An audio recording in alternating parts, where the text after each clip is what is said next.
All right, welcome everybody. Episode number 43 of Sports Cards Live. Saturday night, September the 5th. Welcome everyone to the show. Really excited tonight. We have none other than Bobby Burrell, the preeminent historian and author in the world of vintage hockey within our hobby. Super happy to have him here. He's got some great information, some great insights, and tons of experience in the hobby. So we're going to bring him out shortly.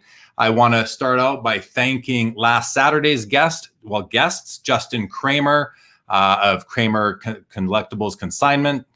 It's a tongue twister. Kramer's Collectibles Consulting. We had an awesome discussion last Saturday around all things really making a living in the hobby and how to keep the hobby and collecting sort of on their own separately, if you will. I also want to thank Charles Hind, the 15-year-old vintage hockey collector that joined me last Saturday late night for After Hours. We had an awesome discussion, great feedback on both those episodes. Lots specifically on the Charles from After Hours. People really liked him and feel that the hobby is in good hands moving forward, and I certainly agree with that. An outstanding young man. This coming Wednesday, Stephen LaRoche of former Beckett editor, and he's written cardbacks for several companies and a writer. He's got tons of experience in the hobby. So looking forward to having Stephen on with me next Wednesday. And then next Saturday is Upper Deck's Chris Carlin. We're going to have a discussion about kind of doing good in the hobby.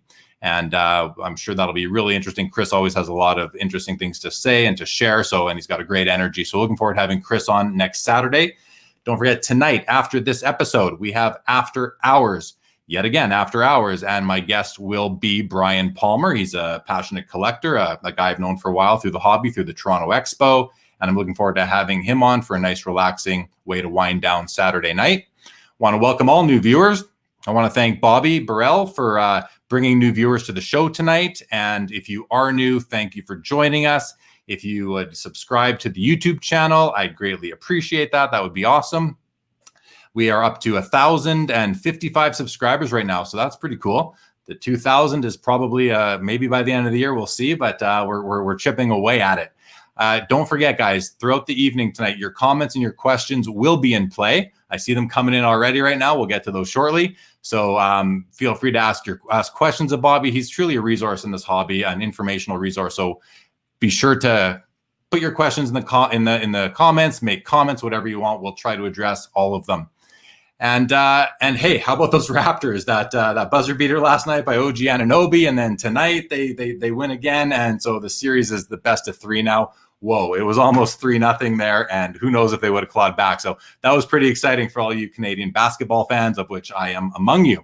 All right, let's bring out tonight's guest, Bobby Burrell. Bobby, welcome to Sports Cards Live, episode number 43. It is truly an honor to have you here, my friend. How are you?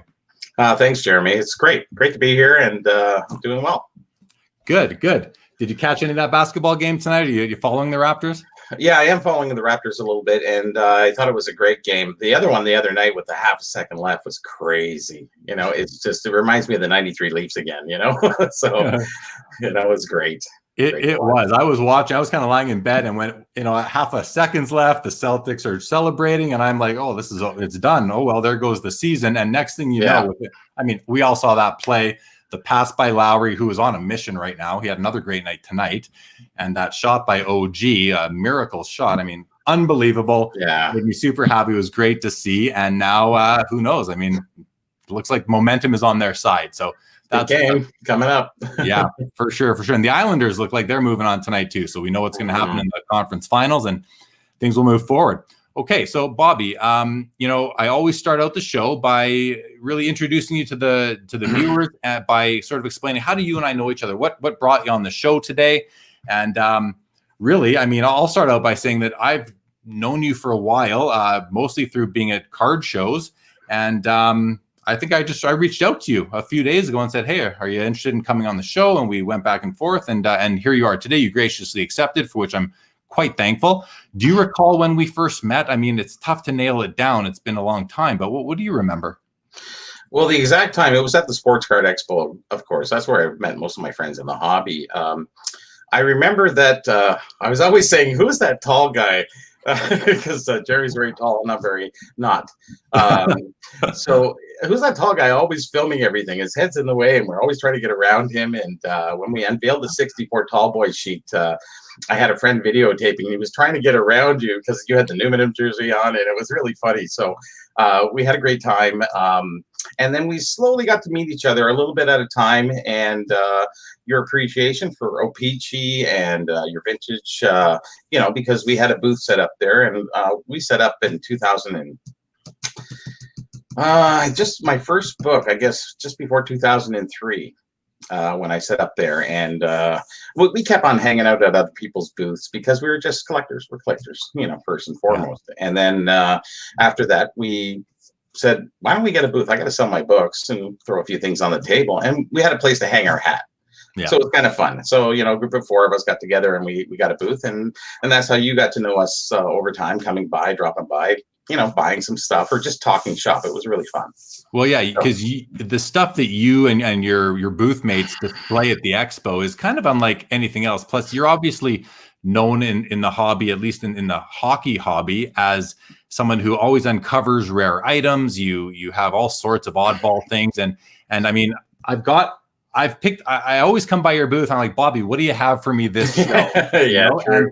And there were a couple shows where you actually brought things kind of specifically with my name on them. And I have them all sort of laid out around me to show people the kind of stuff that I've managed to acquire from you. And they're all prized possessions. I mean, I want to stress that to you, that anytime you sold me something, I've truly enjoyed taking over the ownership of that item and being able to sort of like babysit it through its next phase of history, if you will. There are some really unique and cool items, and we're gonna show them to the viewers here shortly, right? But yeah, I remember. I'm going to start with one item I do remember, which was probably the first really what I thought was a really cool item I bought from you. And this has got to be, we're probably talking about 2008, maybe 2007, 8, 9, in there somewhere. I see, you got to hear this, guys. I see Bobby. He's walking down the aisle of the expo, and I'm at my booth, and I see him coming from afar, and he's got this big monster umbrella, which is, I have it lying right here, okay, right here. And he's twirling it over his shoulder. And I'm just going to get up and show it to everybody because it's pretty cool. Very historical. Right? So he's twirling this thing over his shoulder, and it says O-Pee-Chee chewing gum. It's got, each of the panels sort of has there's a couple different type of graphics on it here. And I see him twirling this thing, and I see O-Pee-Chee in big, bold letters and chewing gum. And, you can see a lingering freshness. O-Pee-Chee chewing gum. It's so good. What does that one say? It suits all tastes. One might say I was taunting you. Yeah, smooth and lasting. I mean, this is how they advertised bubblegum back in the day. And what does that say? It merits the tongue can tell. It merits the tongue can tell. Flavor for every taste. So I see Bobby walking around. Let me put this back where it goes. There we go. So anyway, sorry about that, guys. I see Bobby walking up the aisle towards, he's twirling this big thing, and I'm like, that is awesome. I say, Bobby, is that for sale? He's like, yeah, I'll probably sell it. Anyway, I went and saw you a little bit later. I said, hold it for me. Went and came and saw you a little bit later, I think. And we made a deal for it. And you actually shipped it to me because it was pretty bulky, and I fly in and you're local. So yeah, that was the first item I bought from you. And then I think the next thing I bought from you were these, you can see them over my shoulder here, these old boxes. These are old, and maybe you can tell a bit about them, but they're old gum boxes made by companies that went on to make sports cards, hockey cards in particular. There's Parkhurst, there's Fleer. Do you remember those, Bob? Yeah, I do remember them quite well. There's the Parkhurst box, which was their zip gum. That came out in about 1958. If anybody knows out there, the wrappers from Parkhurst, Zip started in 1957 with the hockey card. The 57, it said Zip on it, and 58. And that is one of the classic boxes from them. So they'd have it full of those 1-cent gums, individually wrapped, and that was their mainstay product. I would say from that time on until they actually, even beyond 63, when the company amalgamated into Grant Products, they kept making the gum beyond that. And actually a few other card sets too, which most people don't know as under grant products, non-sports. So right. So that box, that box is made by, and what you did is you took these boxes, you expanded them again, and then you had styrofoam cut to measure to put inside here to make sure that these things are nice and solid. So it's like they're pretty solid pieces. They display really well. They're then shrink wrapped, and I've never done anything to them. And you actually, I think you ended up shipping these to me as well because they were just bulky, and how was I going to bring them home?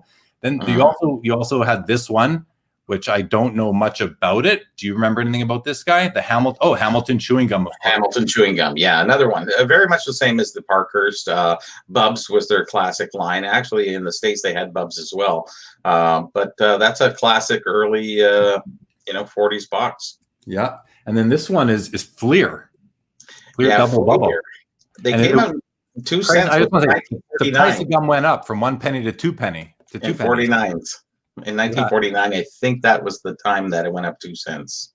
Because I'm a gum historian too. I've, with doing the historical research behind, cigarette and gum companies, I also did the company research too, and I contacted as many people as possible, going back to that time, way back in late 90s, early 2000s. I love it. I love this little decal right here. It says $2.40 extra profit. I mean, that was big money back then, I suppose. And then there's this little guy here, this gypsy bubblegum. What can you tell us about this piece?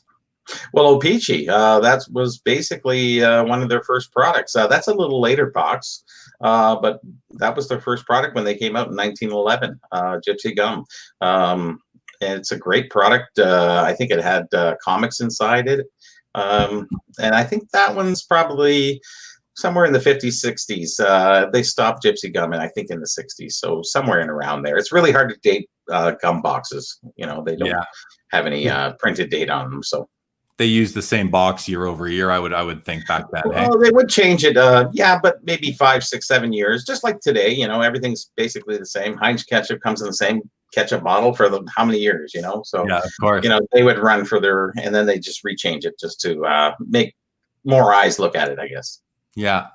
And then the most recent piece I bought, this is already several years ago. The last few shows I've seen there hasn't really been much for me to pick up, but that I was looking for.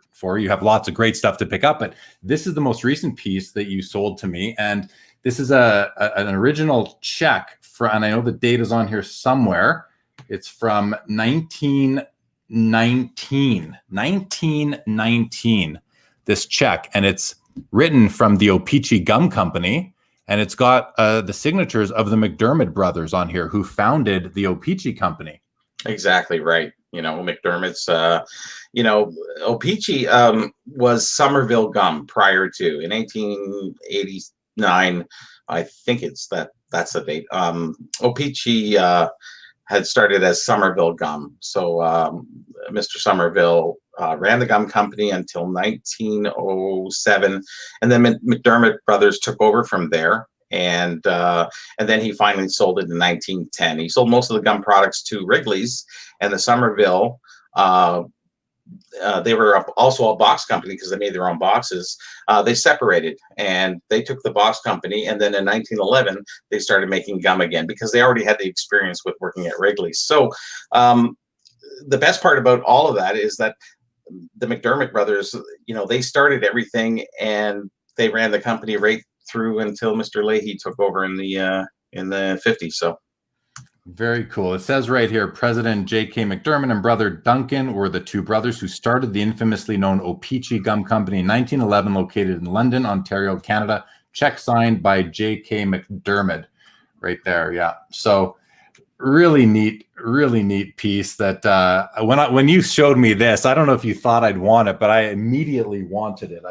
I thought, what a cool display item. And for me, it really, I love this hobby so much. I don't just love the cards, which I obviously love, but I love the history of the hobby. I want to learn about it. I want to know about it. I want to own pieces of the history. And you've been my dealer, man. You're my history dealer, right? When it comes to this stuff. So really, items that I do cherish. And as you can see, I display them around me all the time. The umbrella, not so much, because that thing's a beast.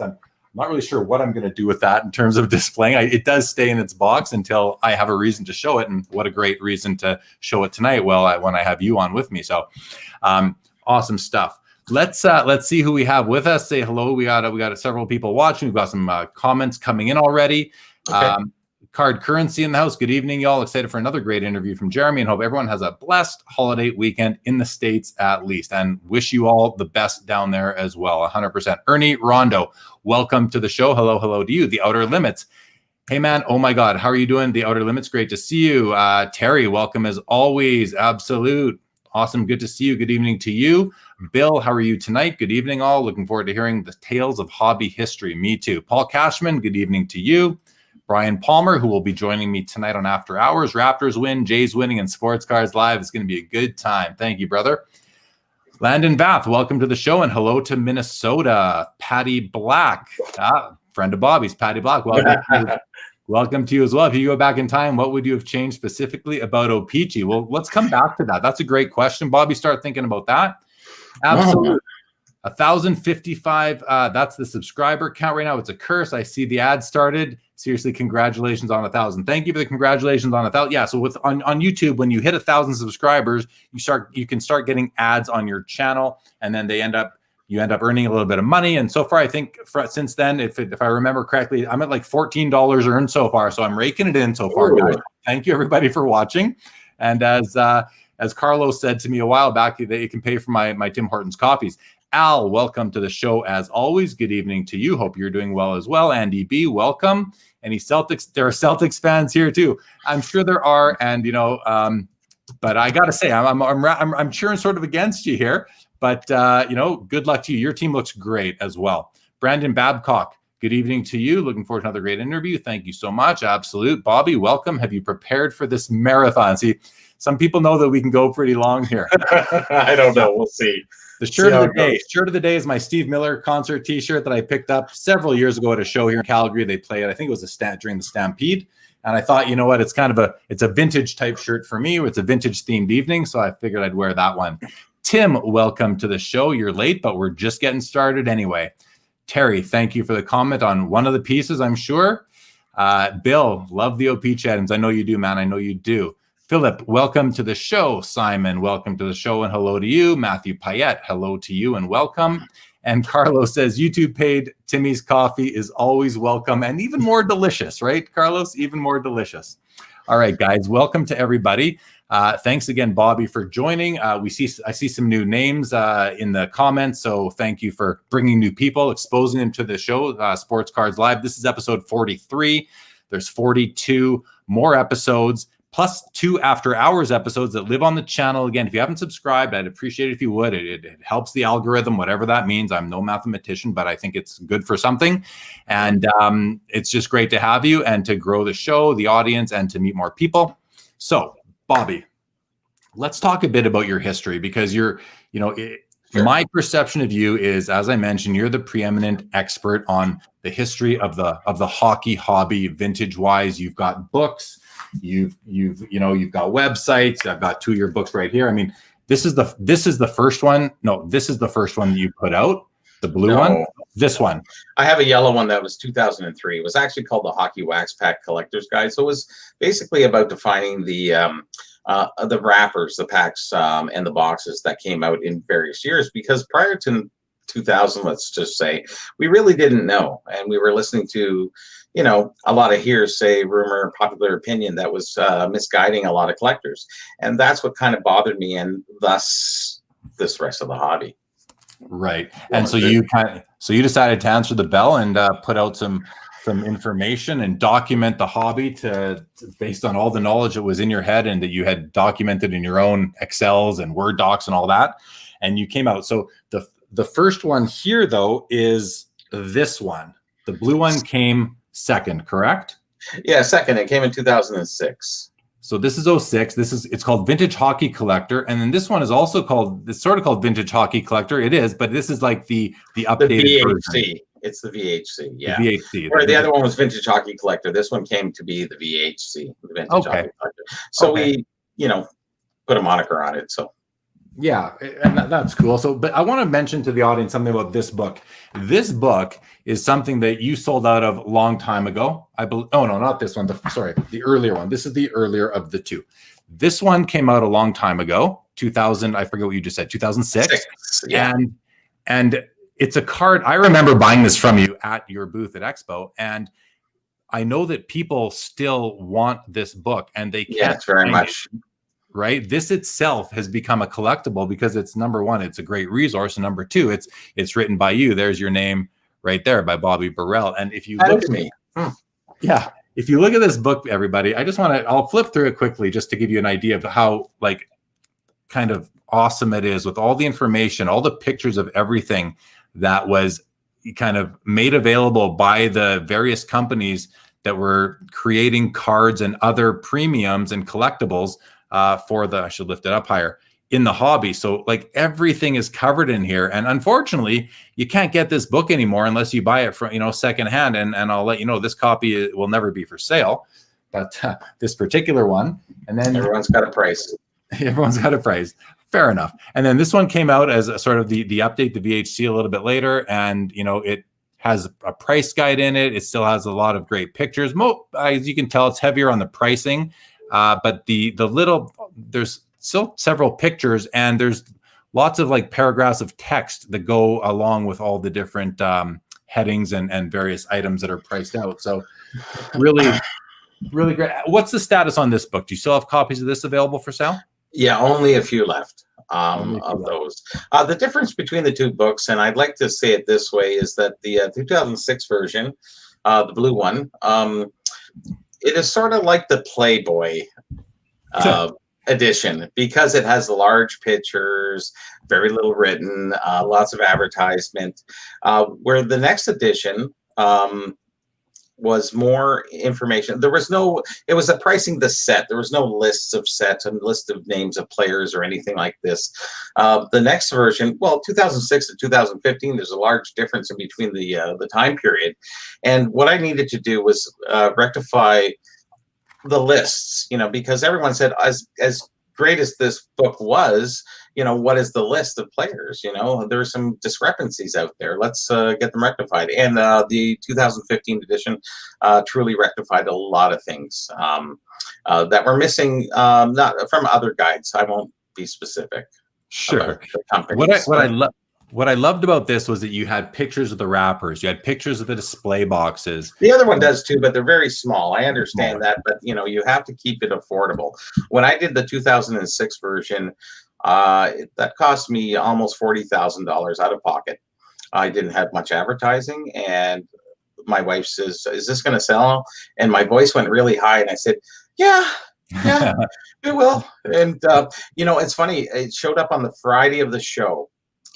Actually, as the 2015 edition did. Just timing is everything. So that showed up at the show, and I was selling it at the show, and I think I sold maybe 40 or 50 copies. And I was very dejected at the time, because I printed 2,000, and I was sitting there going, they should fly off the shelves. But really, everybody knew the 2003 version, which was the vintage hockey wax pack collector's guide. So I was kind of this guy, and I'm not really this guy. And then everybody started picking it up and started going through it. And it was the sort of trickle, flow, flood kind of thing. I think in the next few weeks, I was shipping 40 or 50 a week. It was just nonstop, because word of mouth went around. Everybody wanted the copy. People, it was the best kept secret. It was really interesting, because dealers didn't want you to know that this book was out there, because it gave the information that, they coveted. And, so a lot of people were saying, hey, how do I get that book? Well, just send me a check, and, I'll ship it out to you, or what have you. So it's really interesting. It was the best kept hobby secret for such a long time there, but it did sell well, and I'm very happy. And I got a lot of great compliments from people, but I got a lot of great help from people too. So I have to really remember that, and give credit to you, the people, who share the information. It's funny when we sit there and we talk at the shows and what have you, and you give me information, and I give you information, and we share that bond. And it just takes that one little thing going, your dad did that. Okay. All right. So that makes a lot of sense. And it puts things together for me. I'm not um, I'm not the guy who invented everything. I'm just the guy who put things together. I'm the hobby sponge, so to speak. Yeah. So, I just take everything in and I just try to put it back out in the right perspective. I've done a lot of research on top of that, and a lot of time is spent. I do make a penny an hour, which is fair enoughly said. Bookmaking doesn't make you a lot of money in this hobby, but I mean, it's rewarding just meeting the people and sharing the information. Yeah, for sure, man. And I mean, I really do enjoy having these books. I flip through them every so often. I like this comment from Simon. He says that book will probably be popping up in the auction houses soon. Well, maybe. Your friend Landon says the first one is like Playboy because us collectors still had hair back then. That's great line. Great line. Playboy minus the centerfold. Every page is the centerfold. No staples in that one. That's for sure. Yeah. So, okay, let's learn a bit more about your history, hobby-wise. Obviously, you've documented everything. What do you collect personally? Are you, like, this show is called Sports Cards Live. Are you a card guy, or are you mostly an oddball type guy and a premiums type of guy? Well, Jeremy, if you don't mind me taking a few seconds to share a little history of myself and how I started collecting. I'm 5 years old. My brother's 7. We're walking to school by ourselves down downtown Queen Street. No corner stores were open at that time. It was 1970. Corner stores would open at 10 o'clock. The one thing is there was a dairy along the way to our store, and the dairies were open at 6 o'clock in the morning. And our mother used to give us 25 cents. Milk money, lunch money, whatever you want to call it. And we would spend it at the dairy because they were open. And what would we get? A pack of cards. So that's how it all really started is, we went in, we bought a pack of cards, we would open it up, chew the gum, walk to school, play your Noxies, Dropsies, and all the other different things that we played. And, that was our basic history of getting started with cards. And then I moved into, I collected cards for quite a few years. And then I moved into, comic books. Unfortunately, it wasn't Marvel. That's worth a ton of money today. I collected Richie Rich because Marvel was on TV. So I figured I'll collect Richie Rich because they don't have him on TV. So sure enough, I have 750 Richie Rich that are worth next to nothing. And I could have had Spider-Man and X-Men sitting in my collection right now. Unfortunately. And then I got into old games and toys. So I think I was born a collector at a certain point. I'd have to say I was, I just always liked collecting things and coveting things, I guess, and we all like to recapture our youth at a certain time in our life. Usually it's when you hit about 25 to 30, when you can look back 20 years and say, oh, I remember that. That's usually when you like to recapture your youth. But the hobby started, I was working in sales, and I don't know, eBay had just come in around that time, and I was going to shows on occasion. I was collecting old hockey games at that time, passing up Bobby Orr and Gretzky rookies because no, I didn't want cards. I just want hockey games, and I'm just sitting here going, 2000 and 2020, you're just shaking your head, going, oh my gosh. But then in 2000 and I think it was 98, eBay started, and I started looking, and I said, they have unopened packs. Wow, isn't that kind of great? I should maybe buy one. So I bought a 1974 O-Pee-Chee pack from Mark Murphy, I think it was. I think I paid $175 at the time, US, which the dollar exchange was crazy. And it still is. And I started on the road to unopened packs. And that's how the first book came about, is I started collecting packs. And I was reading the Sports Collectors, Sports Collector, the Canadian Sports Collector, which was the Canadian edition of sort of the Beckett, I guess, at the time. And a guy had written in named Roger Kuna, who was actually my co-author in the first book.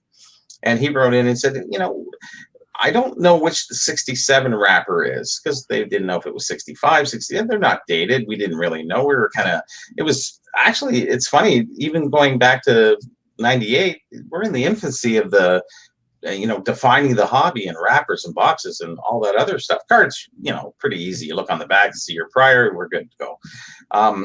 So I answered his question through the Canadian Sports Collector, and then we got each other's phone number and we started talking. We said, we should fix this. Let's fix this, because I like fixing things. So, okay. And that's how the first guide came about. But Roger's been a great help and influence ever since, with the 2006 books in 2015. He's a great historian. I have to give him all the credit. His name is not on the front of the book, but it surely isn't on the inside. He's been such a great contributor and a great friend for the last 20 years plus. So, and from there, so I collected wax, and it seems like we change every few years. We tend to go through changes in the hobby.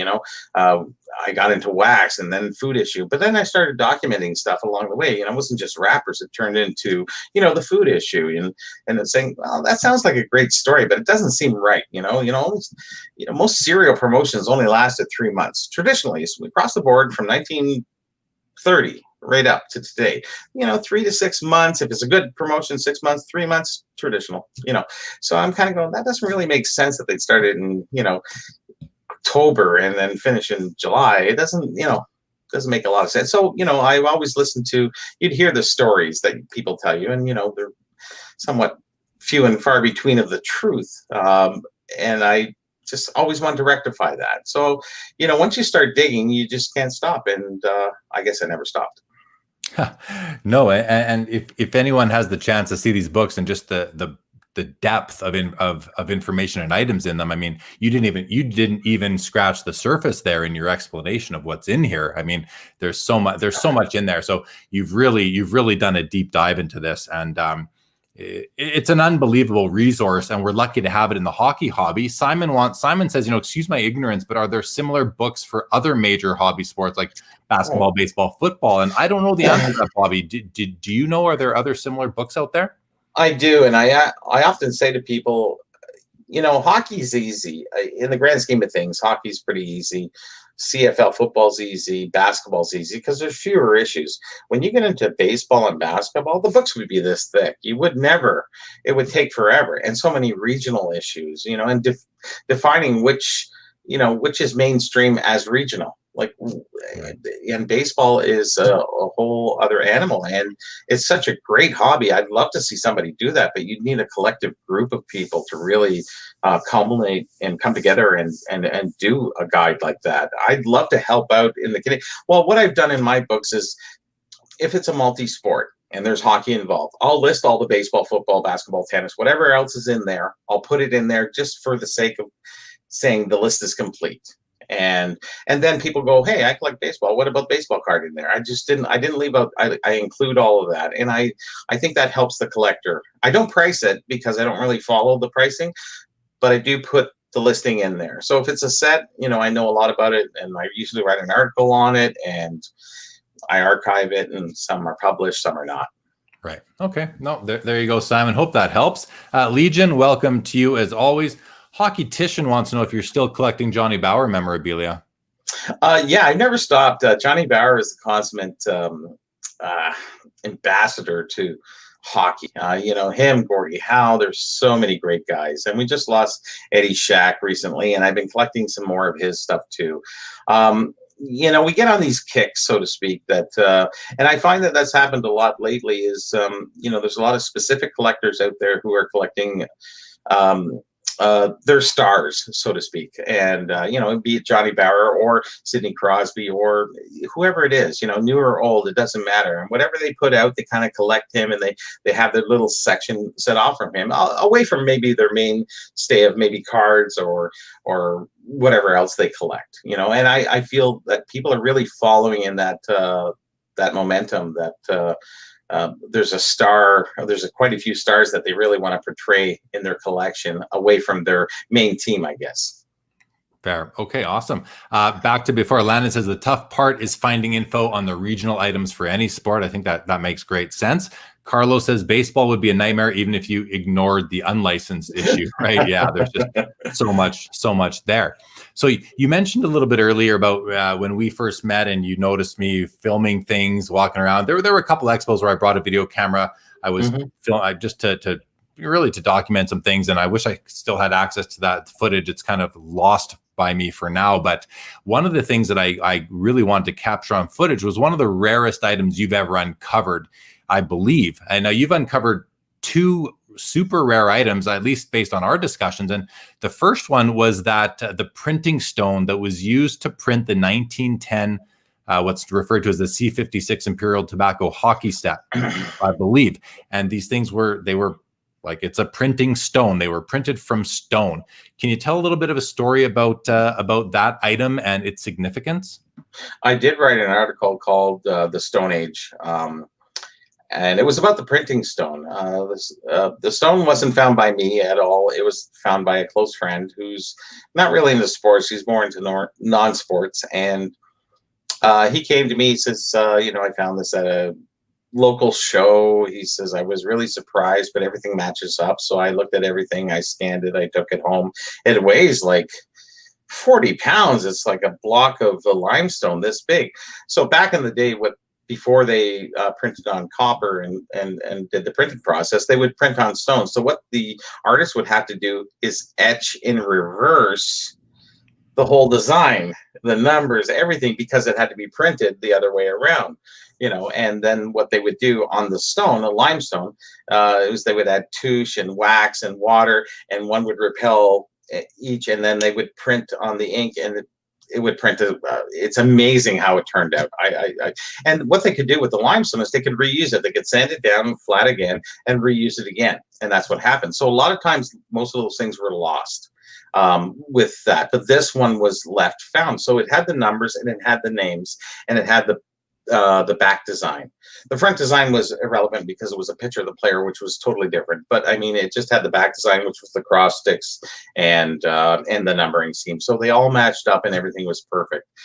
So he brought that to my booth, and I think we tried to negotiate a deal with somebody, but he ended up leaving that to Classic Auction, and it was sold for not a great price. I thought it could have went a lot better than that. I think that's a historical piece that should be put in the Hall of Fame. Yeah, I'd agree with that. Do you any idea what it did, what kind of dollars it did command back when it was sold? It was it's hard to remember now. I think it was not very much at all. It just went for very low, in the grand scheme of very low, meaning 10,000, 15,000 maybe. Oh, okay. That's not terrible, but it's a $50,000 piece all day. Yeah, I believe. And in my book at that time, I don't know how I come up with these prices. It's just you gauge what you've seen and what things go for, and you just kind of say that piece is so historical. It's got to have, it's almost priceless, really. But it's a one of a kind. It's something. It's unbelievable. It still exists, and the fact, like you said, that they would sand it down and then re-etch it in the for other issues along the way. The fact that it lasted over 100 years at that time until 2008, 9, whenever it was uncovered, is truly unbelievable. Okay, the other piece that I remember, you were very proud of this piece. So in 1964, Topps put out the Tall Boys, those extra tall cards. They did them in football and basketball as well in various years throughout the 60s, but they only did them once in hockey. It was 64. We refer to it as a Tall Boys set. And you at your booth there had on display an uncut sheet of these things, which is something that you probably never thought existed. When I saw it, I'll admit, I thought, well, it's pretty cool, but I didn't realize just how rare this might be. Only by watching you and your crew kind of, be in awe over this thing, did it occur to me that this thing is truly special. Can you articulate better than I can what made that uncut 64 Tall Boys sheet so truly special? Yeah, the Tall Boys sheet, especially the first series. The second series had been found. So there was a single print across the middle that was the short prints, because it was duplicated on the top and bottom, and the extra printing across the middle of the sheet was the short prints on both sheets. It's funny, the one sheet had full body shots and the second sheet had full facial shots for the most part, or upper bust shots. And it's really kind of interesting how they did that. So that sheet was very significant in the sense that we've never seen a first series sheet. And we, with PSA, you could pretty much see how many were graded that were the short prints. Like you could kind of guesstimate going, yeah, there's this many. But then when you get stars in there, it's kind of hard to determine. So this confirmed it 100%. That these are the short prints, 100%. So we could add that to a guide, and it was great. It was great information for the hobby because we can finally say these are the short prints, opposed to assuming that these right. You now have evidence, like original, right out of the factory evidence. That's really cool to be able to nail down that. The status of those cards. Really cool. Okay, thanks for that.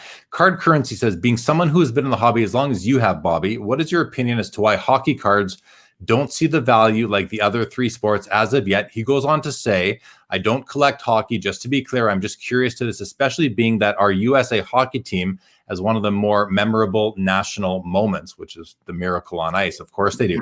How would you respond to that, Bobby?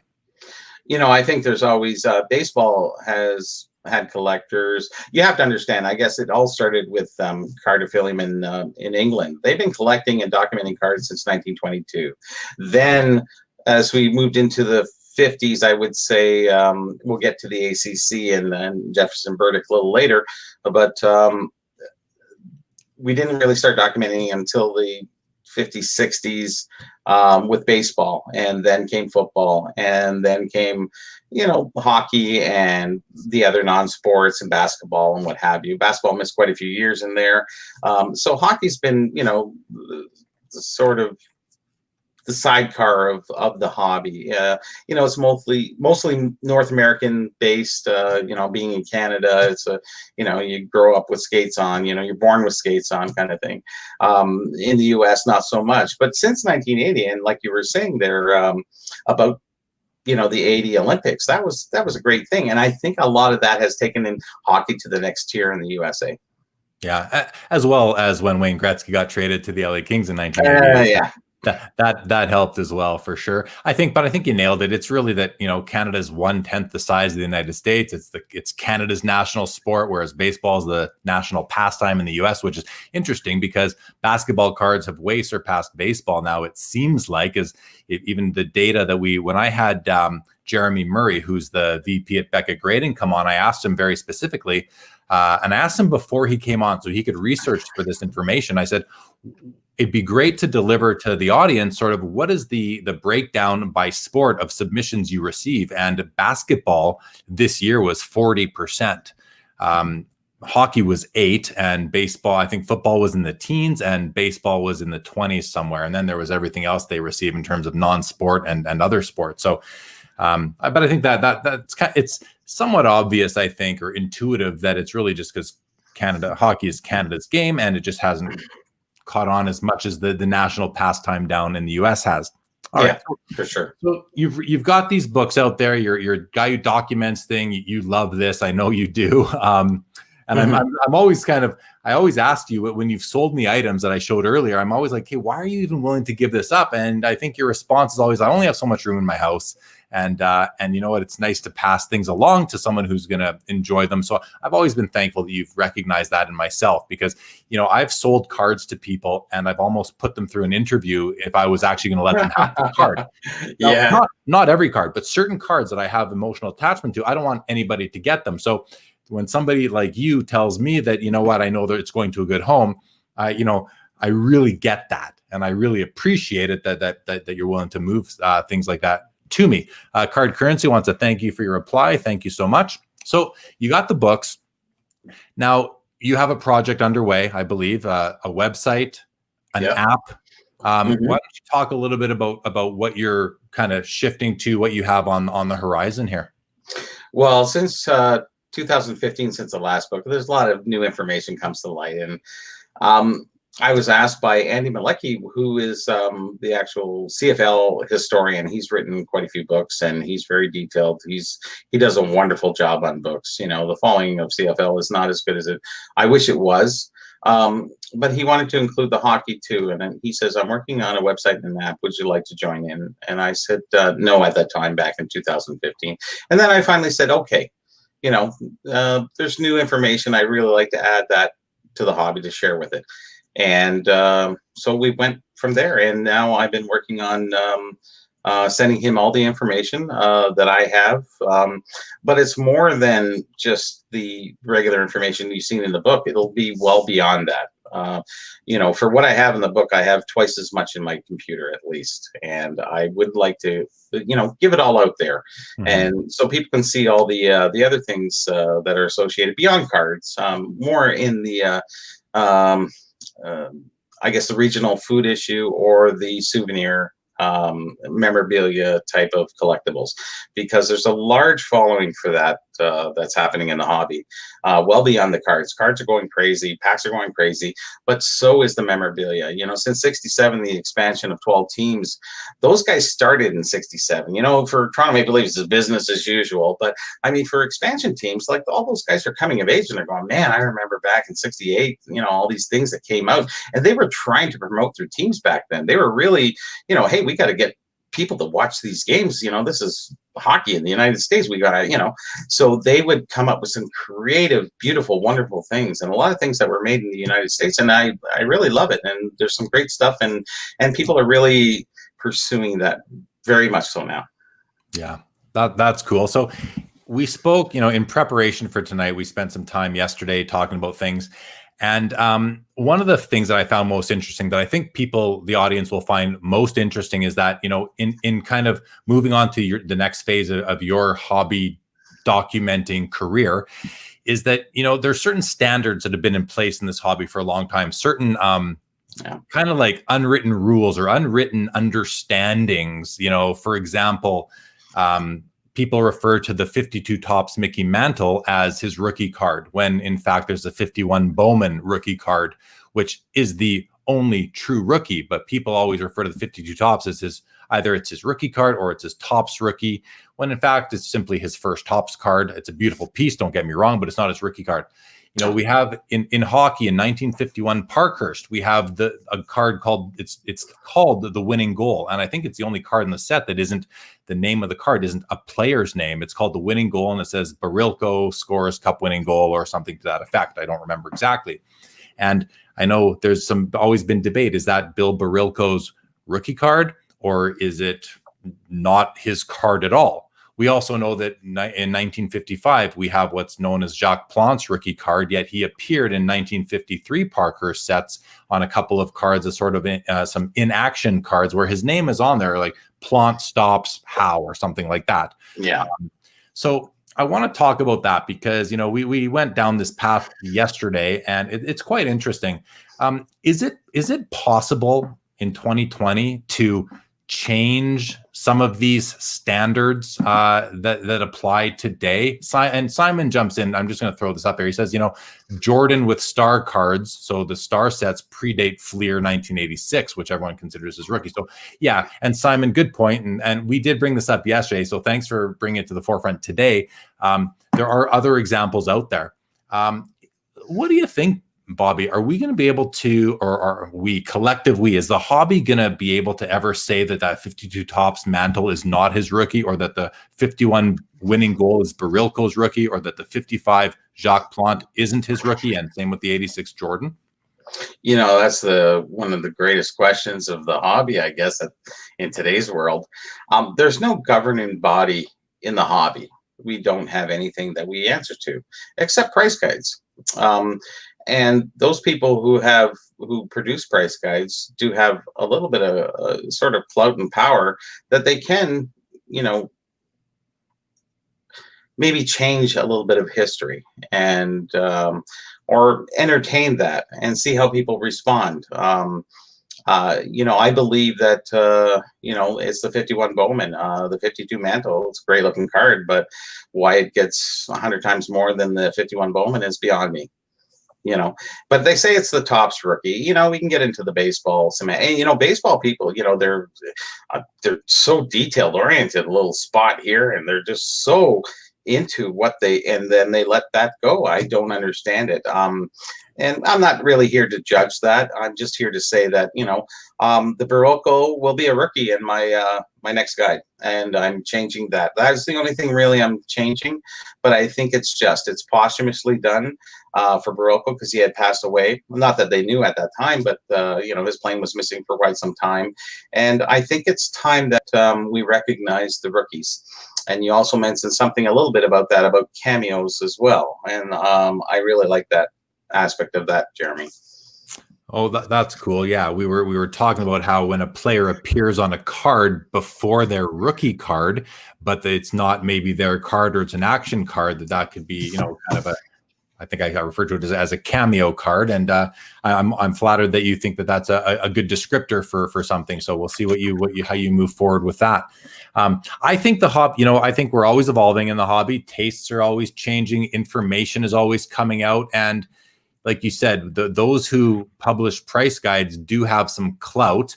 A lot of people watching will remember back in 2005, 2006, when Upper Deck was putting out a lot of different Sidney Crosby rookies, and the McDonald's card, there was a big debate. Should it be a rookie card? Should it not? And they ended up deciding that it should be. So, Beckett Media or publications, whichever it was at the time, they made that decision. Now, like you said, we don't answer to anybody. There's no governing body. There's no regulatory authority in this hobby.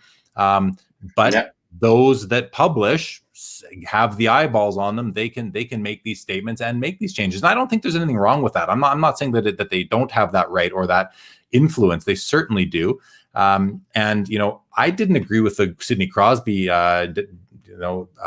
classification at the time, because I believe that these cards have to be widely distributed across, say North America, and not be a food issue. But they gave it was a special case. Sidney Crosby was a special player, so they kind of bucked the trend that time. And that might be the precedence that we need moving forward for someone like you, who also publishes guides and information and even price guides. And I want to ask you how you price things in a minute, but I support you in that, Bobby, is what I'm saying. I think it's bold, and I think it's courageous, and I think it's important, and I think it's logical. Thanks. Probably most of all, it's logical. So I look forward to seeing what kind of things you do with that, and the Barocco to kind of give us a preview is certainly interesting, and so look forward to seeing what else you have and how the hobby responds to that. I think that's cool. Yeah. Let's just get to another comment here. Simon says, hockey is similar to here in Australia. Our national sports are AFL Aussie rules, football and cricket. They're both huge sports locally with passionate fans and collectors. So yeah, I mean, that's the cool thing about our hobbies, that we can draw parallels. Every country has their thing. Soccer is global, basketball is going global, and Australia, which has a great collector base, and is a country I spent time in. So I'm a little. I have a soft spot for Australia. I'd never got into cricket or Aussie rules football. I'll admit that. But anyway, Simon, thank you for the comment. Really interesting. So Bobby, let's get into a bit more hobby history here, because you do have some information that, or you've studied the stuff. So yeah, there's another gentleman who was really integral to our hobby going, I believe, in the 30s, 40s, by the name of Jefferson Burdick, who you referenced a few minutes ago. A lot of people will have heard of him. He wrote the book on the nomenclature of all these sets that came out before anyone else was labeling them and organizing them into a guide or a complete list of everything that's out there for people that collect these little pictures on cards, whether they're pictures of athletes or airplanes or flowers or whatever. Yeah.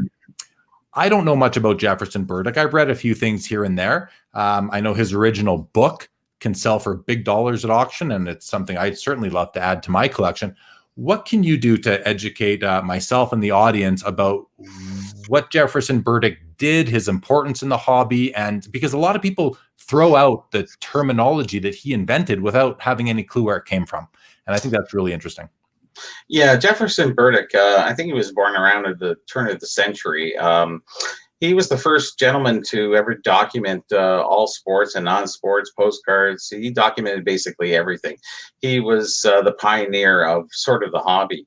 In 1939, he came out with his first guide, which documented under his code numbering. So we look at different, the C55, C57s, as C stands for, cigarette issue, and V145. So we all identify things through those ACCs without even really knowing it. And his stuff ended up, well, he died in the 60s, and he donated all his collection to the Metropolitan Museum in New York there. I just want to ask you, Bobby. You said, I think you used the acronym ACCs. Can you? American Card Catalog is ACC. That's how it all comes about. Sorry about that. Yes. So he was the very first. He's the pioneer of everything, and we've all plagiarized him since then. And it's been really a great fun ride. And we've all plagiarized along the way. I have to admit that. I've looked at Beckett. I've looked at all the different price guides. I have a collection of price guides that I've been collecting since up from 78 up, I guess. That was probably as early as I get. And, through the 80s, it's amazing seeing Gretzky at 25 cents and his rookie card. And, that's where the hobby, and now we're at this point, we're at this critical mass, so to speak, and pricing is really important, and especially with the new cards. I don't know how they do it. It's really a difficult thing. I give them a lot of credit for what they're doing right now. Yeah, for sure. Okay, well, that's interesting. I really like the next time one of Jefferson Burdick's original books goes to auction. I mean, I'd love to say I'll be a player on it, but I don't know that I'll be able to afford it. But I wonder what. Well, he has reprints. You're okay with that? You can get a reprint copy for a reasonable dollar, but original copies are very sought after and quite pricey. So, like tens of thousands, would you say? No, I don't think so. I think we're into hundreds, though, for sure. Hundreds of dollars. Maybe in the thousands. I don't know for the first edition, but he did quite a few editions along the way. So. Well, if anyone out there is watching, I'll pay $1,000 for an original Jefferson Burdick copy. To me, it might be the key piece of hobby history, because he did label including the T206, where the Honus Wagner card comes from. Like, he labeled all these things. The Babe Ruth rookie card from the 1916, whichever set that's from, the Baltimore News, I believe. I mean, he came up with the names for these things and just volunteered for it. Like, what a. Yeah, it's who knows where we'd be right now without that without his system applied to all these cards. So, okay. Well, that's a great segue into the video, I would think. Oh, you're right. Good point. That's a good point. And then we're gonna get some comments here. So everyone, I'll let you guys know. Bobby sent me a video, and it's short. It's 45 seconds. I have it queued up, ready to go, and it's basically some original footage from the O-Pee-Chee factory that would have been in Hamilton, Ontario. London, Ontario. Sorry. When would you say that this was from? It was 1976. You can see the 76 cards. There you go. That's right. Okay, so this is original footage, guys, from 1976 O-Pee-Chee factory. Now, if you're watching from outside of Canada and you're like, okay, well, I would rather see Topps, or I'd rather see one of the other companies. Well, this is basically the same thing. Topps and O-Pee-Chee did business together, so this is what it might have looked like. And there's no sound, guys, so I'll just bring that up right now. Here we go. This is the. I'll be right back. I'm going to hit play, and we can just kind of watch this thing quickly here, guys. Bobby, we'll see you in a minute when you get back.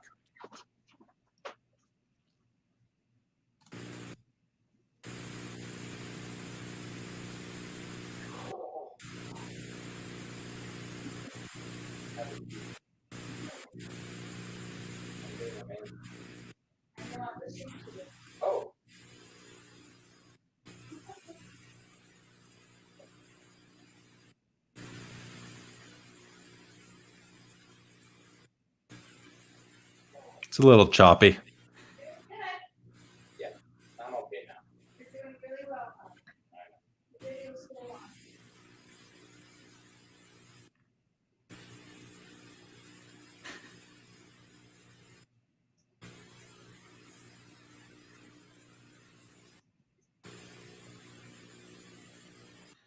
And off it goes to the corner store for sale.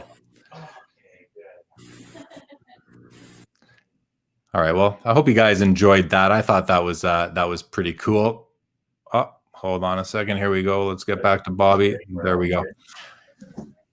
I don't know. I thought that was pretty fascinating myself. I mean, how often do you get to see footage from the O-Pee-Chee factory in 1976, and you notice that these things are just sliding across the what do you call it, the conveyor belt, and the people working are just kind of taking them and putting them in a box, and it's like, no wonder these cards don't come out of the pack always in mint condition back in those days. So hope you guys enjoyed that. I'm certainly kind of think it's really cool to be able to bring that through. So let's go to a few comments here.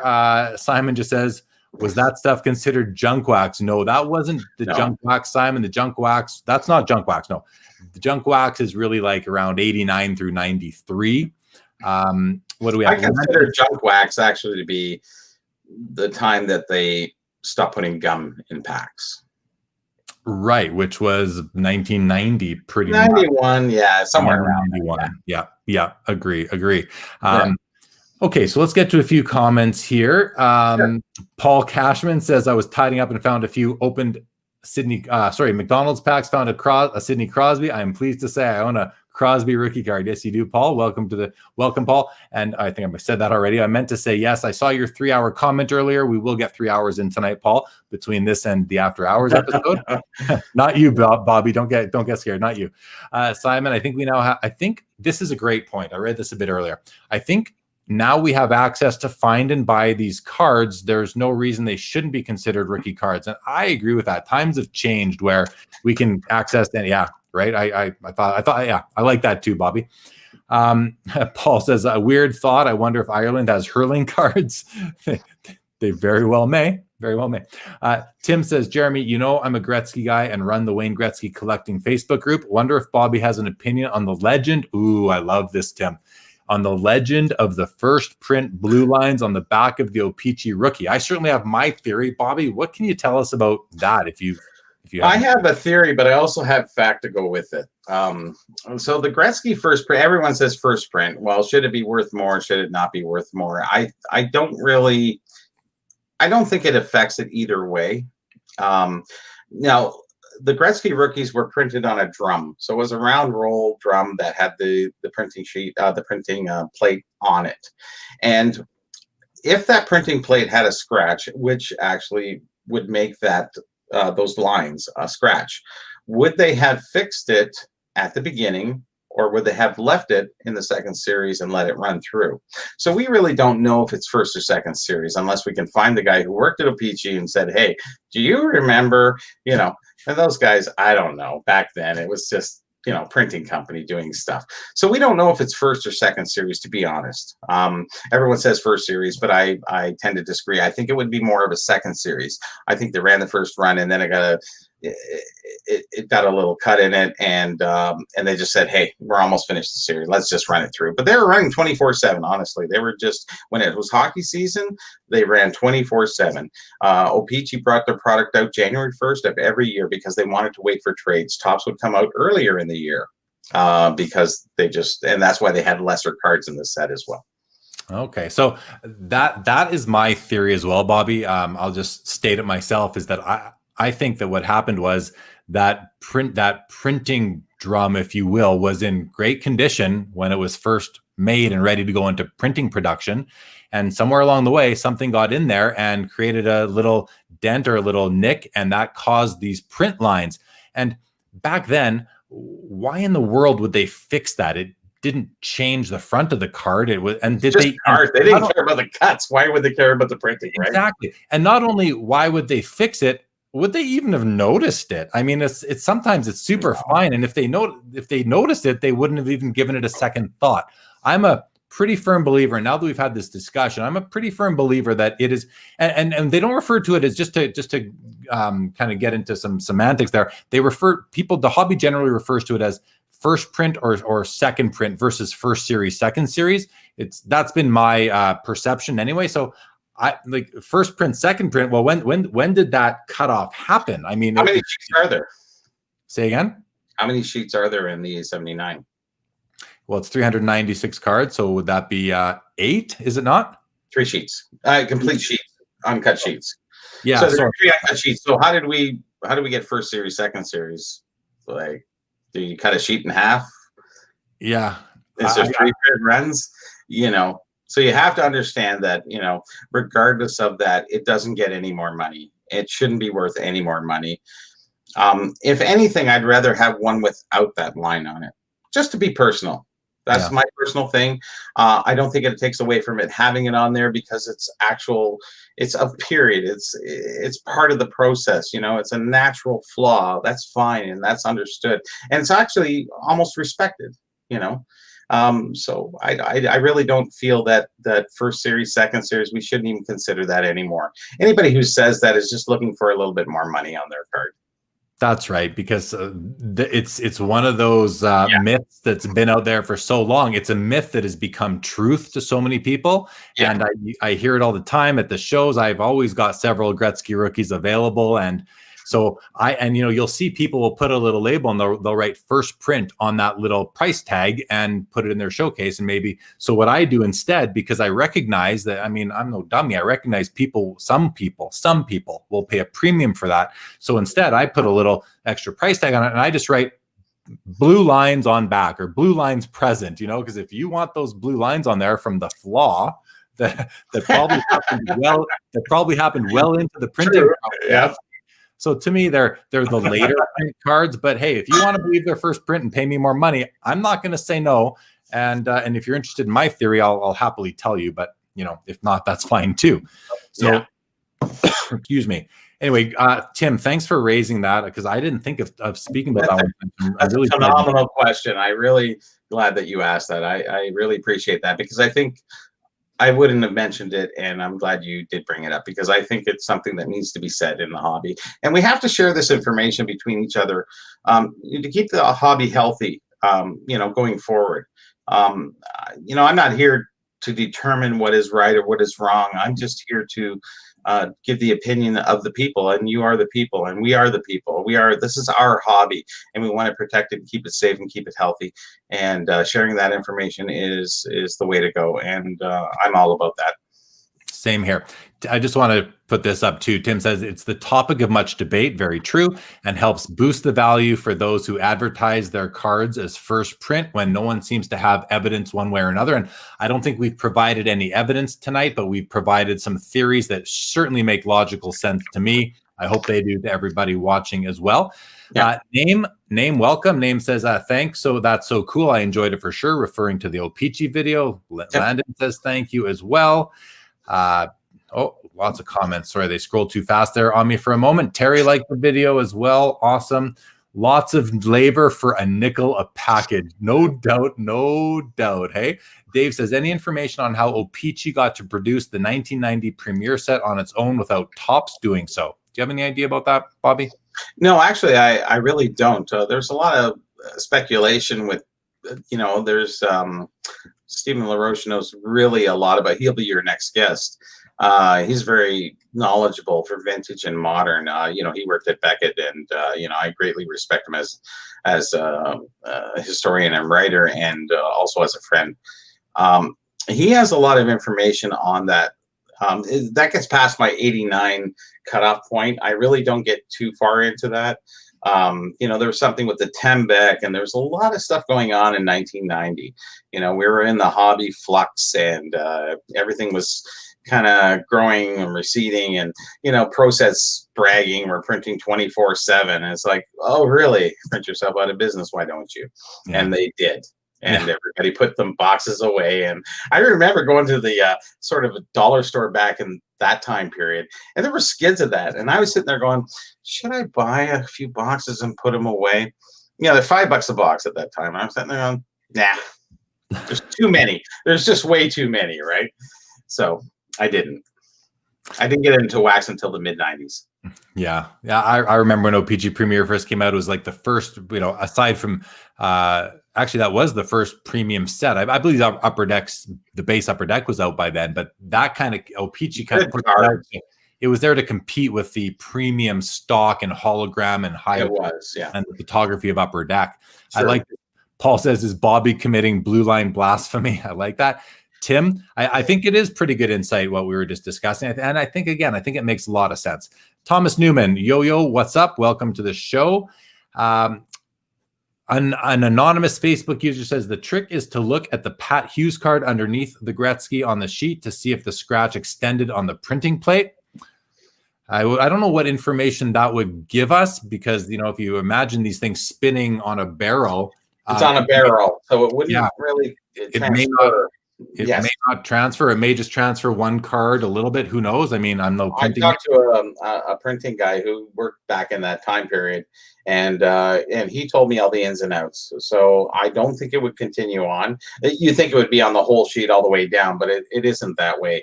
If you get a scratch on that, the scratch goes after you go to the next card. So it wouldn't, unfortunately, work that way. It is interesting that the blue lines, everyone always looks, if you hold the card in front of you, everyone always looks on the right side for those blue lines, kind of under the little picture of him, I think, the little cartoon. But if you look to the far left, it's there on the far left, but it's not in the middle where they had the skate with all the stats. So it's really interesting. Joe loves the Gretzky rookie card lore. Me too. So much fun to talk about that stuff. Dave Weir says O-Pee-Chee was one series from 1974-75 on, wasn't it? I believe it was released in one series. Yes. It went to 396 cards that year. Actually, I think all the Topps products did as well. Look what it says right here. 74-75 was advertised as now one giant series, because there's a couple series that have there's a couple years that have 3 series within, whether it's the 71s or 72s or 70s, and really interesting. 72 had 3 series, the only one. Oh, that was Steve Laroche. Steve, thank you, Paul, for directing Steve to StreamYard so that Jeremy can see your name. I'll just put that on the banner right now, which I haven't had running. So anyone who's on Facebook and you are coming up with an anonymous Facebook username, you can go to StreamYard.com/Facebook, click the big blue button one time. Will or should carry through. After that, we'll leave that up there. I'm just going to flip over the ticker now to upcoming episodes so you guys can see what's coming up on future episodes. Great stuff, Bobby. I'm loving this. This is super interesting. That Tim's question on the Gretzky rookie is probably my favorite part of this so far, because it's a big card. I love that card. I buy and sell them all the time. I have 3 in my personal collection, and with a 4th one that I'm really thinking about taking it out of my inventory box and moving into my personal collection as well. So awesome stuff. Let's switch focus, Bobby, a little bit. Unless you have something else sort of about this has kind of been under all history of the hobby. Anything else that you want to talk about there before we talk about the modern hobby and your? I think I could better answer questions opposed to just give you the hobby history, because I wouldn't shut up for an hour and a half. So I don't think I'd go into overtime and knock your guests out. I don't want to do that. I will watch for questions in the comments that come up. Landon says Topps did Stadium Club in 1990 that O-Pee-Chee didn't. Correct. Yep, that would be correct. That was just simply Topps Stadium Club, and there was no O-Pee-Chee parallel, or parallel is a tough word to use nowadays because it's another term in the hobby, but there was no O-Pee-Chee counterpart, I guess, for Stadium Club. But I remember when Stadium Club first came out with that Kodak quality photography and the full bleed and all that, and I thought they were cool, but I didn't love them. I like some design aspect. I loved growing up, and every year when O-Pee-Chee would come out, I couldn't wait to see what they looked like. It was always such a highlight of my year, my school year, seeing what the design was. And I loved the 84-85s when you had the little headshot in the bottom corner, like the Steve Yzerman rookie year. Same thing that baseball did in 83 Topps with the Tony Gwynn and the Ryan Sandberg, and there's one more big one in that set that's just escaping me right now, but I know someone will put it in the comments for me. 84-85, actually, O-Pee-Chee was one of the very first years that they promoted that they made it 25% more cards than they ever had made, because of the promotion that was going on, the instant win card and what have you from there. So it's very interesting. So how things have changed, right? Yeah, quite a bit. Yeah, that's manufactured. Yeah. And there's the segue into the modern day hobby. How things have changed. And I want to start this sort of topic, Bobby, off by talking about something that I've kind of noticed, because I kind of consider myself, I certainly consider myself a veteran collector. I've literally been interested in and collecting cards since gosh, it's like 1979, 1980. The first cards I remember are the 1978s. I probably remembered seeing them in 1979. And my first packs I really remember opening are either the 81s or the 82s. The 82s for sure. I would have been in like grade 2 or 3 back then. And then I never stopped. So I'm an old school veteran collector. But personally, I collect cards from 1888 through till 2020. I collect it all. I love it all. And I love all sports. So it gets very expensive, but I love it all. The old guard, as I'll refer to it. So the I don't want to use the word older because it sounds derogatory, but I'm going to use it just for ease of discussion. The older, pardon? It sounds like me. Yeah, the older collectors like Bobby Burrell. Yes, thank you. Let's just call him the old guard. The old guard is protective of the hobby, and some of them are maybe not as open-minded as others. I think you're an open-minded guy, and some of them may kind of have some resentment towards some of the up-and-comers in terms of people throwing around money in the hobby nowadays. They might not like all the cards coming out. There's no longer one rookie card every year. There's 20 or more, depending on some sports. There's up to, I think, basketball, you can get like 70 rookie cards of a single player in a year, something like that. I may be off, but it's a big number. What's your perception on that been like? Are you sort of one of these old guard guys? Do you embrace and welcome the modern hobby and all these shiny, flashy cards with autographs and pieces of jerseys and sticks and hats and balls and all this? Or what are your thoughts on that? But not just your thoughts on the modern hobby, but also on the old guard and their protectiveness towards the hobby and the integrity of it.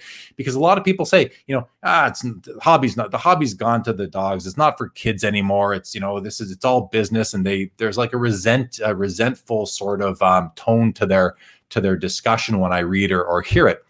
Can you sort of speak to all that? Yeah, that's a big question. I can make reference to wine. I don't really like wine, except Baby Duck, but that was back in the 70s. I would have to say wine is a vintage. So it can be any vintage. So vintage is a really open word that we can use. What's your vintage? You remember 82. I opened pack to 70, 71. We're flicking checklist down the laneway because if you got more than one, it was a waste of a card. At least you got the gum. So with the new collectors and the new hobby, the way it's going, I don't mind it. I'm very open-minded. Everyone, because I only do stuff up to 89. There's so much involved between 1910 and 1989 that if I got into 90s, it's just I don't have the capacity. I need a new processor or something, so I can't really go to that extent. I really wish somebody would step in and do it. It's enough doing what I've done, or for me to harness and to at least put the information out properly. But I like to see that the new collectors, they're collecting with their kids now. And I really like that part of it. Me and my son, we used to open cards back in 2003, 4, 5, 6, 7, and we'd buy packs and we'd open them together, and he'd keep the cards, and it was just fun to open with him. And I think a lot of the newer collectors are really sharing that with their children right now. Is they're going, hey, let's go open a pack, let's go chase this, let's do that. And that family sense that we've sort of lost because of social media, it really comes back together with that. And I love that part of it, because that's really the heart of the vintage part about it. It's recapturing our youth, and this is sharing with our youth, which is kind of a step forward. It's paying everything forward. So I like seeing that, the new cards. What do I think of the new cards? I think they're gorgeous. Like, honestly, some of them I just go, man, if I was a kid, I would love to have that card. But we had what we had, and we can't change that. So we can look back in time and say, I wish I would have had, but I wish a lot of things. I really enjoy the hobby, the way it's going. I really wish they would limit sets to a certain count and actually publicize that. I would really like to see them publicize, hey, we've made 5,000 copies. That's it. And let everybody know. At least and there's no, with O-Pee-Chee, we don't know how many they produce. Okay, 25% more in 84. We did talk about that. And okay, we understand that. And O-Pee-Chee went up and down. Like, if you actually look at how wax is available, you go 85. low production. 83 high, because Topps didn't do in 82 and 83. So, O-Pee-Chee was very high those years. And then 85 came down, and 86 wasn't very high. And 87 went up and up and up. And then it got into mass marketing at that point. Then it stopped being so-called the age of innocence. It was marketing with specific intent, and production value, and limited editions, and all those things changed a lot. Now we can look back and say to the old collectors, yeah, that's horse and buggy thinking, whatever you want to say. The hobby is still going today. We're still dealing in the new and the old. I still like opening a new pack every once in a while, and you know this too, because I go, Jeremy, what pack should I open? What box should I buy? Because we just want to gamble and have some fun, and I think that's what it's all about. But if I get somebody big, I'll sell it, because I won't want to keep it for the most part, unless it's, Marner or something. I just went to Tim Hortons and bought a Marner stick, because why? Because I'm Canadian. I don't know. I had to I'm a Toronto Maple Leaf fan. I just wanted to buy it, So I paid for it, because you never lose that sense. If you're stuck in the past, you can stay in the past, but you have to flow with the future too. You don't have to collect the future, but respect it. The hobby is the same across the board. Everybody has their vintage, so to speak. Yeah. You said earlier, like, what is vintage? What's your vintage? And that's a great question that everybody needs to think about. I'm going to answer it for myself, because I feel pretty strongly about it. I've heard people say vintage is up until 1971, which makes no sense to me, because the cards didn't really change in 1971. To me, vintage ends with sets that are labeled 1989. 89-90 is the last year before we had Upper Deck, Pro Set, Score, whatever, Action Packed even. There were several brands that came out. I mean, in baseball, you already had Donruss and Fleer to go along with Topps. But as far as really, Upper Deck changed the game in 1989 with their baseball set. So I would actually say, everything up until, it might be different between hockey and baseball, but basically it ends at 88 or 89. And then you're into I don't even know if it's the modern era anymore. The modern era might have started sometime in the 2000s.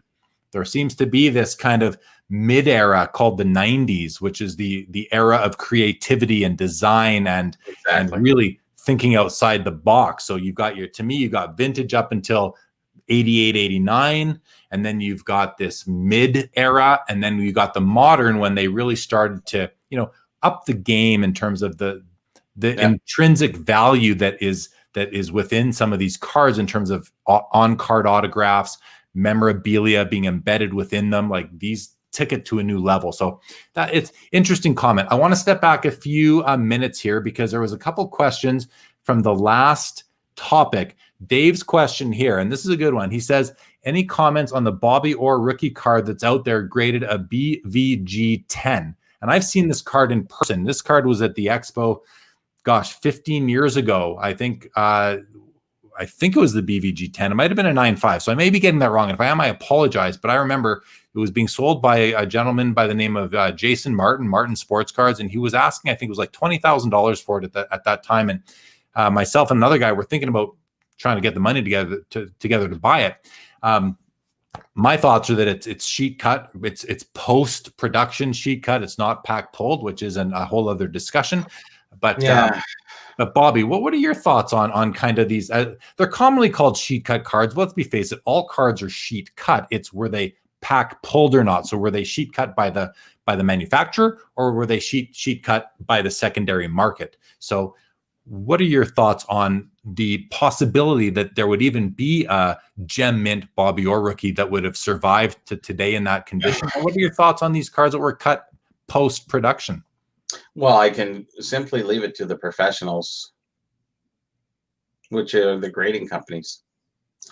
My opinion is, I don't know if it's sheet cut or not. I actually kind of sort of do. I've been around enough that I can really tell. You just run your finger down the edge. If it's too smooth, I was taught by a few friends who are collectors, and you get to know which is, a 10, and is it sheet cut? Is it not? I don't know. Prove it. Do you have a video? In today's world, we don't. So you just take it for what it is. And that Beckett did for such a time allowed sheet cut cards, and we do know that. But have they not stopped since then, Jeremy? I don't know. I think they have. No, I believe there's still the Beckett will still grade and slab cards that are, you know, the sheet cut. When Jeremy Murray was on the show with me about a month ago now, we spoke about this specifically, and he said that what he wishes they would have done from the beginning would be to put some additional text on the label that would have said sheet cut. So, hey, the card is still authentic. It still was printed in 1966 or whatever card we're talking about. So we're talking money here, though. And that's where things really change a lot. It's sort of like if you have a card, you know, here's a Parker's card from sports card issue, you know, from the 60s. Now, okay, have I fixed this card? No. Did I just straighten the corner out because it had a little dent in it? Did I adjust the card? I don't know. Did I? Yes, I did. Of course I did. So to what degree do we have no governing body. So what degree do we really determine? And we really have to have a sort of consensus through the hobby. What is a trim card? What is a fixed card? You know, if you've trimmed the card, if you trim the card from the actual card that was cut in the time period, is that a trim card? Or if you trim it after and perfectly trim it, is it trimmed? So we have a hard time determining that. And I'm really not into, I'm the hobby historian. As much as I do know about all this other stuff, I kind of stay out of that area. I just really just want to say, hey, you know, the hobby is what it is. You know, if you want to buy that 9.5 or that 10, feel free to buy it. It's still an original card. It's up to you to determine. You know, the buyer is in control of their own wallet, and they can do what they wish. You know, it's a perfect looking card, and it's Bobby Orr's rookie, and it was printed by Topps in 1966. I don't know what more do you want from me. Fair. You want me to determine? I'm not the determining factor. I'm here to provide information, but not to judge what is right and what is wrong. As much as I'd like to say that, you know, okay, I'm adding the new rookie of Bill Barocco. That's about as far as I've ever really taken anything in this hobby. I wouldn't take it any further than that. I don't think that I want to have that much power that I can do stuff. But I'd like to know that I have an influence on things, that I can, you know, put my voice in there and say, hey, listen, you know, this is what I feel. I don't know what everybody else feels. And we come to a consensus, and we can do that. And we can do this in today's day. You know, we can look at things and say, hey, listen, you know, there's an extra player in this card. You know, Gordie Howe's in the background. Geez, he's a great shot at Gordie Howe, and it's a lousy shot of the other guy. Why don't we just, you know, kind of up that, like you said, cameos. We, you know, as we segued into the sort of, I don't know if we're going to segue into that, but you know, that's really important for me. You know, I'm looking at a card and there's Gordie Howe in the background. You know, okay, well, Gordie Howe's rookie's worth this, and this guy's worth this, but there's Gordie Howe in the background. So do you add value to that? There's so many little things that we can add to this hobby, and I think going forward, I think we can adjust those things. Yeah. I think we can look at changing some things, but under a consensus. And I think it has to be a big consensus, and not by the grading companies. I think it's by the people. I think we all have to come to an understanding. I don't know how that works. I don't know how it can work, but I'm there helping. Yeah. Well, appreciate it. And I mean, I think a lot of it is just sharing information like we're doing here tonight. So yeah, that's important. Getting some information out there, getting some people to consider a perspective that they may not have considered before. I mean, I've had people say to me that, oh no, that Gretzky rookie, that's the first print. How do you know? Because I've been told. Oh, okay. So you don't really know. You're you know, yeah, that's the funny part is, you know, a lot of people swear at me, you know, it's really kind of funny. It's unbelievable how many people swear at me. I swear my dad got this in 1963. I swear, not the literal sense, but you know, they're swearing to me, and I say, well, the ad says 1967. You know, I redocumented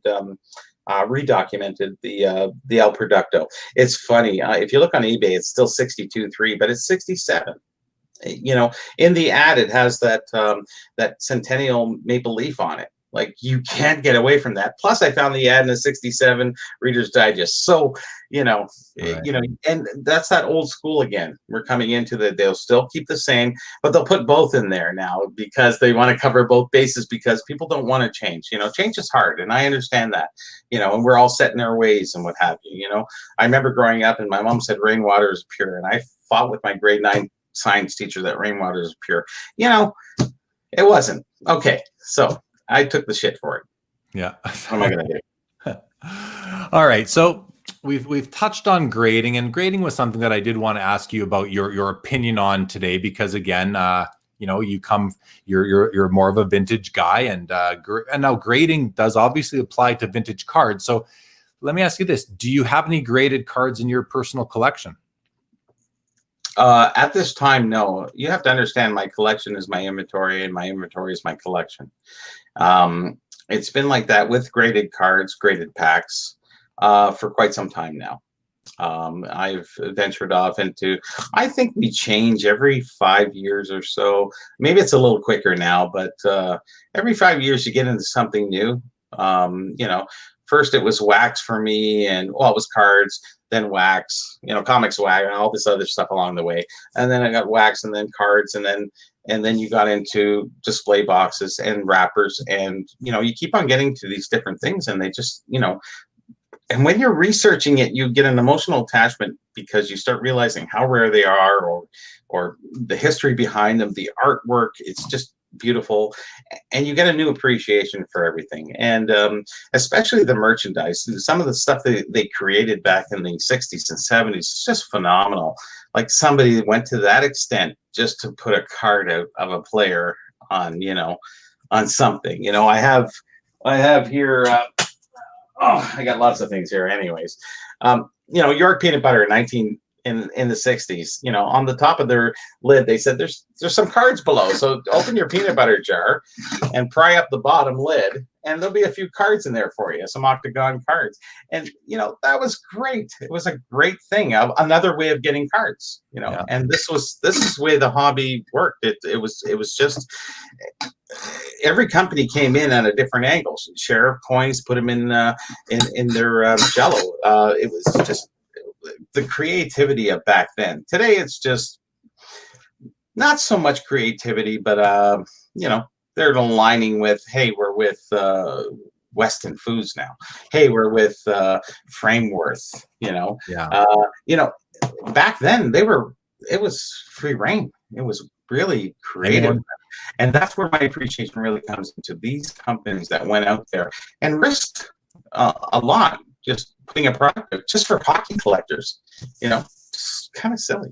Well, you write about it, your books documented, these were all premiums to help sell the main item, just like cards at the beginning of time were there to help sell cigarettes, and the 20s to help sell candy, and then to help sell the gum. I mean, the cards were kind of the second thought behind the main product. Nowadays, the cards are the main product, and there's licensing fees, and I mean, it's an industry unto itself. When before it was a side industry from food and tobacco companies. So really, really cool. A few comments I do want to address quickly. I like Landon says the ballpark in Minnesota can't keep enough new packs in stock. $6, $30 every week. Adults and parents with young kids flock in and buy him out. They also pull vintage cards, 60s to 80s, off his $5, $10, $20 bulletin boards to buy as well, which is, I think it's great to have cards in sporting arenas, stadiums, ballparks. I think that makes a lot of sense to me.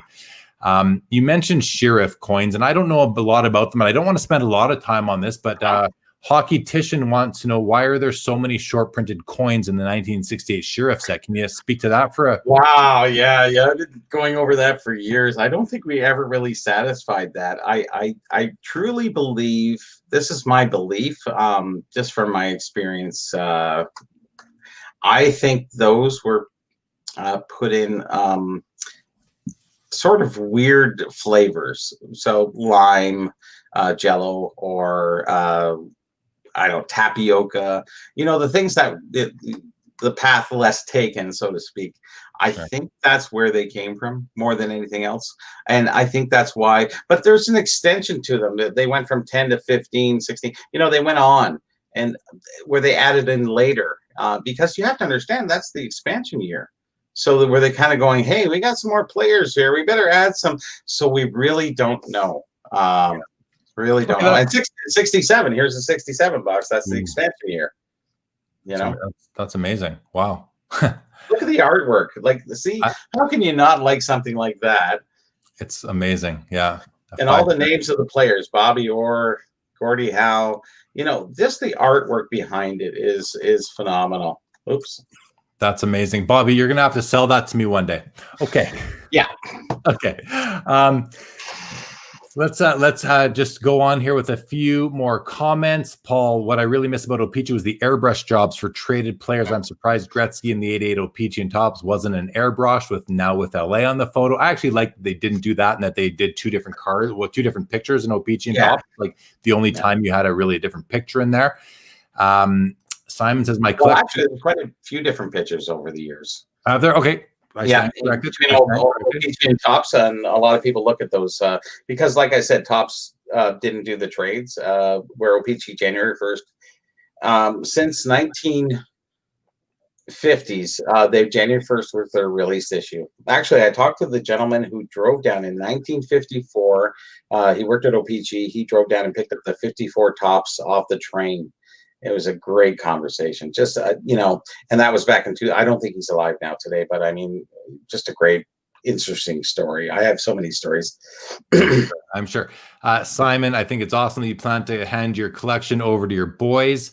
I also want to bring up, Terry says, Jeremy, do you know how that ore went to Chicago and back to Jason? No, Terry, don't even know that it's the same card so far, but I would guess by air or by air or by vehicle would be my guess, possibly train. I don't think boat wouldn't make much sense. Tim has a good question for you. Good question for you, Bobby. Do you have a favorite food issue or oddball card? Boy, I love so many of them. My favorite, I really like the El Producto because tobacco was kind of on its way out. And El Producto in Christmas of 1967, they put out a cigar box with a set of coasters. And that's what, you know, cigars, coasters with a, you know, bourbon or a scotch or a glass of wine. It was perfect, ideal thing to have. And they had some great stars on it. And I think they inserted that in the box. And on the bottom of the box, they put a cutout picture of each player. Like they were thinking, and this was just for Christmas, honestly. Like to go to that extent, I give them props. So I would have to say El Producto, but I probably think of a couple others that are very close, but you know, it's such a great issue. Yeah. Okay, awesome.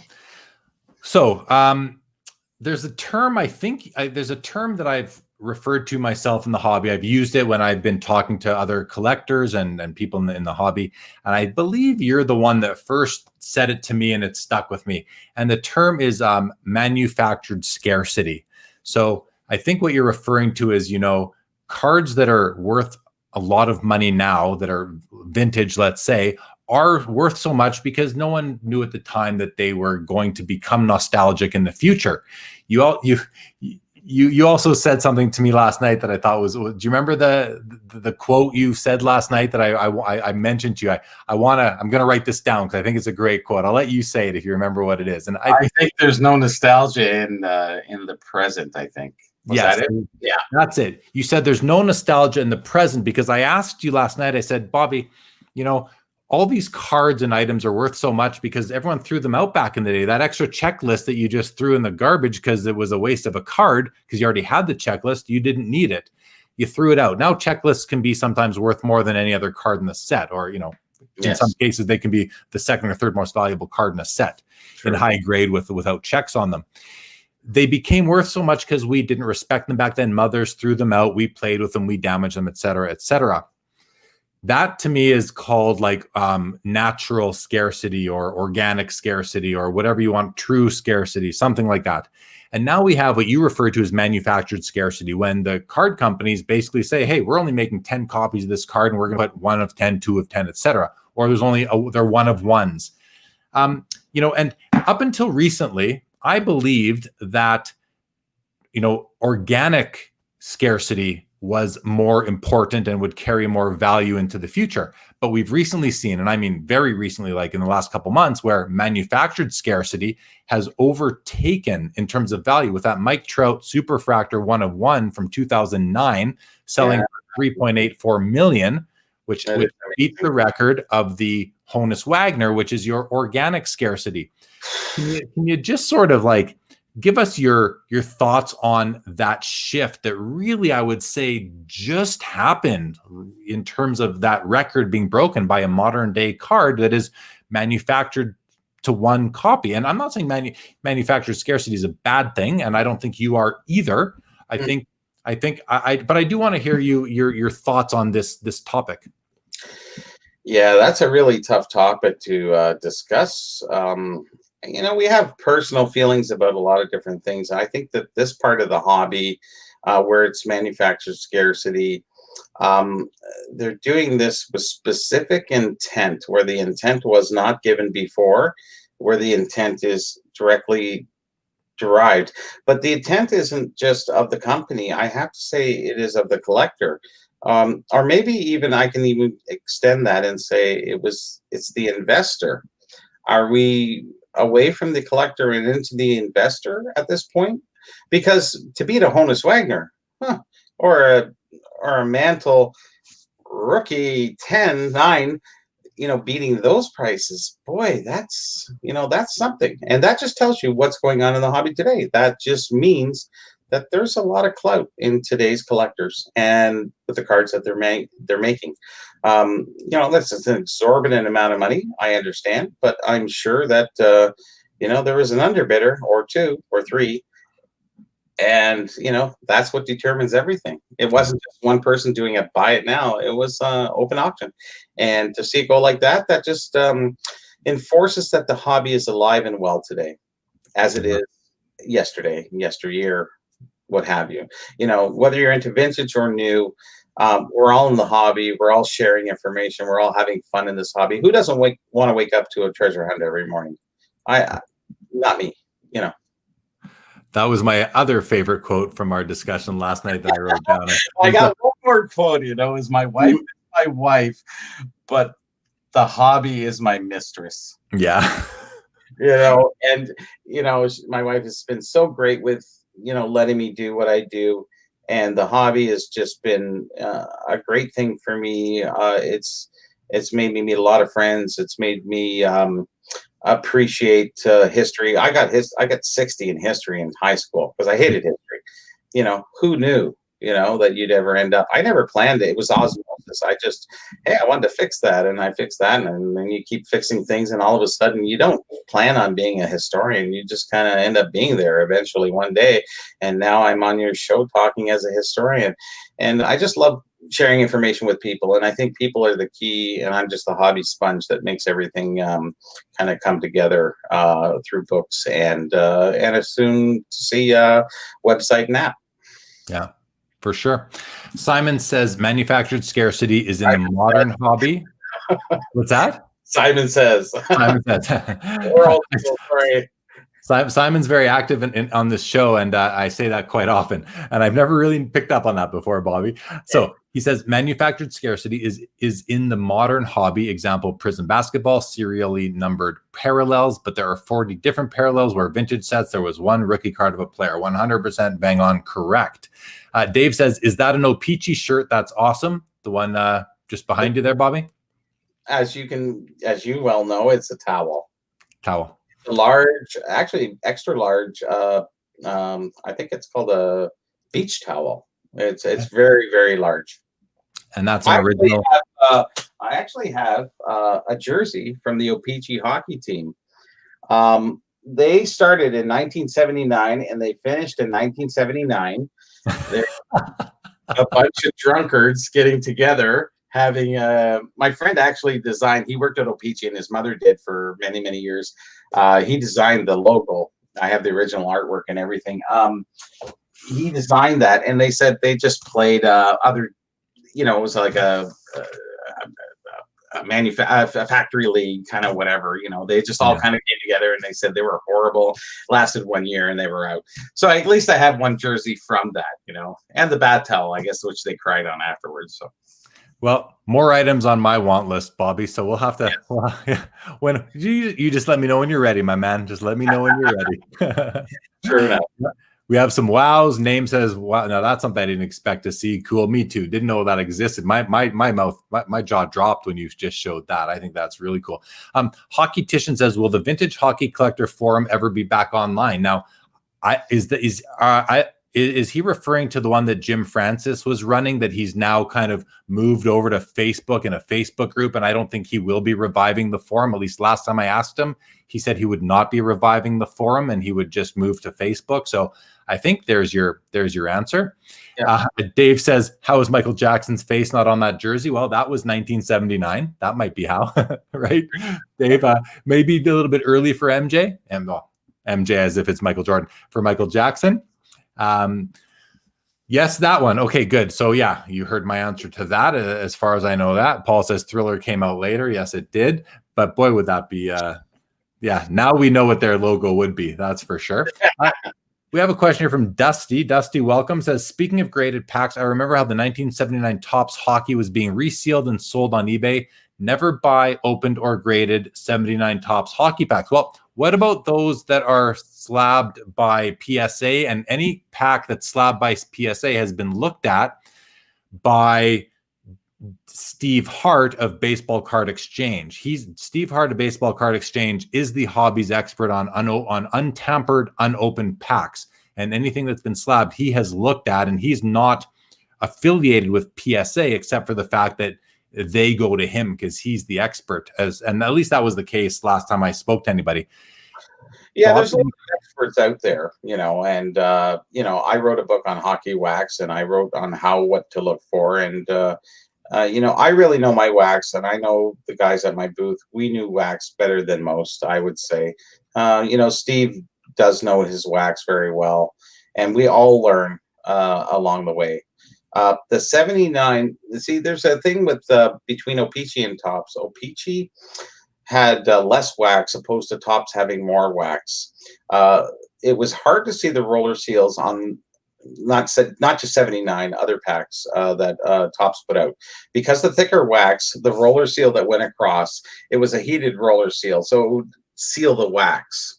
And when it's rolling across and it's going fast, a side note on that is O-Pee-Chee, they would make bonus for making more boxes. Every case that they would make, you remember seeing the cases go off the line there in the video, they would make more. So they would kind of turn up the machine to go faster and faster and faster. If Topps did that, it wouldn't get a great seal. So it's very hard to see the roller seals. The heat wasn't appropriate, and it's very hard to tell. It's a little bit easier for me to tell, but I mean, for the average person, it's very hard to tell. So 79 or 78, whatever year, between Topps and O-Pee-Chee. O-Pee-Chee is very easy to tell because of the thinner wax coating on the wrapper, and Topps is a little bit harder to see those roller lines. And it's not even just the roller lines. There's other things to look for too. If you're going to get into wax, get to know your wax. Sure. That's really important. Or with any collectible you're getting into, make sure you know what you're buying. And that education is out there and prevalent for anybody who wants to look and ask questions. And I'll be more than glad to help you, coach you through whatever you need to know about wax. And I have a lot of experience with it. That's great advice to study it, get to know it, and seek advice from people that you consider to be experts. Yeah, Bobby should certainly be considered among them. I do want to say one thing though about Dusty's comment. I don't like the final sentence. Never buy opened or graded 79 Topps hockey pack. So when you Dusty, when you say opened, you mean, well, they're already open, so why not buy them because you can see what's inside. But when you say graded, to tell the hobby never to buy them, I think you're doing an extreme disservice, because now you're taking out all the good ones, all the ones that are not tampered with or haven't been opened and resealed. There are still some unopened packs that were not opened, the good card taken out and resealed and then slabbed. And especially if they've been slabbed by PSA and they've gotten through Steve Hart, another expert in the hobby, I would say I would encourage you to buy unopened packs that are graded in a PSA slab. And I'm speaking, I guess that for full transparency, I own several of those. I actually have a complete run of unopened O-Pee-Chee packs from 1970 through 1989, all the Series 1s, 2s, the WHAs, all that. And I have bought them. Most of them came directly from Steve Hart at the National in Chicago, wherever I've seen him at all the Nationals. And I trust that they are not tampered with. So I don't have any evidence on that, but I mention it because I want to be transparent here on this show and say that, I don't think that's a fair comment, because you are now taking out all the good ones. It's kind of like when new tax laws are introduced and they catch what they want to catch, but they cast such a wide net that they catch other things they didn't intend to catch, and that causes problems. A statement like that causes problems, in my opinion. I think the real statement is just be very careful and do your research and get advice from people whose opinions you respect. Bobby, anything else on that? Yeah, a little addendum to that, but just to go back to Dusty's question, I think he meant to say unopened, not just not opened, because it makes no sense. Why would you buy a open? Well, that's what it is right there. I think he meant to say unopened or 79. Or he meant a box that's been opened and here's some packs, maybe in any event. But I think you're right. Unopened, I think is what he would meant to say. And the addendum is there's a few known resealers out there, and 79 was there was a large group of uncut wrappers from 79 tops that were found 15 years ago at least, and a person from southeastern United States was a known resealer, and he was known for doing the 79. So he put a lot of bogus stuff out there for many years. And I think it's been filtered through Steve, knowing that, what to look for in this one guy. And that was pretty prevalent for a long time. And then it's sort of dropped off since then. But now we're at a pretty secure point. Now we have Steve there. He's really good at what he does, and there's a lot of other people who are really good at looking at wax. Basically I can hold a pack and basically feel how the tautness of it is without even looking, and that'll give me my first clue, because it should be wrapped a certain way. It was always very consistent. So it is, like I said, going back to what I said before, it's good to know your wax. Good to know especially wax and autographs. Those are the two big things in the hobby, right? And you know what? Just to set everyone's mind at ease a little bit, I, as a collector of the unopened packs, I've had a couple doubles along the way, and I've had them in my showcases at Expo. And guess who bought them from me? That guy. So I'm trying to get my finger right. If this guy's going to buy them from me, and he knows his wax, he's not going to buy them from me if he thinks they were tampered with. So I think that should be comforting to people who are collecting slabbed unopened packs. And I would recommend slabbed. Simon says, now I'm never going to get that out of my head, Bobby. No, sorry. Says, I personally would only buy PSA BGS authenticated packs. I believe GAI also does them. Is that correct? Yeah, I sent all my stuff into GAI over the years, and that's lots of packs. I bought many, many boxes full and sent them to GAI. So there's a lot of great GAI. Steve Rocky and those guys kind of knew their stuff. Nobody knows 100% whether a wax pack is sealed. Nobody knows 100% unless you see somebody sign something. We have to take the trust that, the signs are all there. The experts have determined what is good and what is bad. So don't be dismissive of GAI, because one of those packs could be mine. A lot of the GAIs that Mr. $1 Million Wax find, they're all GAI, and those packs are good because that guy knows, and I know him. So, hey, and that's some big wax that we're talking about. The $1 million find, you can tell you how much money that's involved. So yeah. So there you go, Simon. I think you can add GAI to your, if you want GAI, slabs in your collection. Some of them and resell and resubmit them. Just the better holder.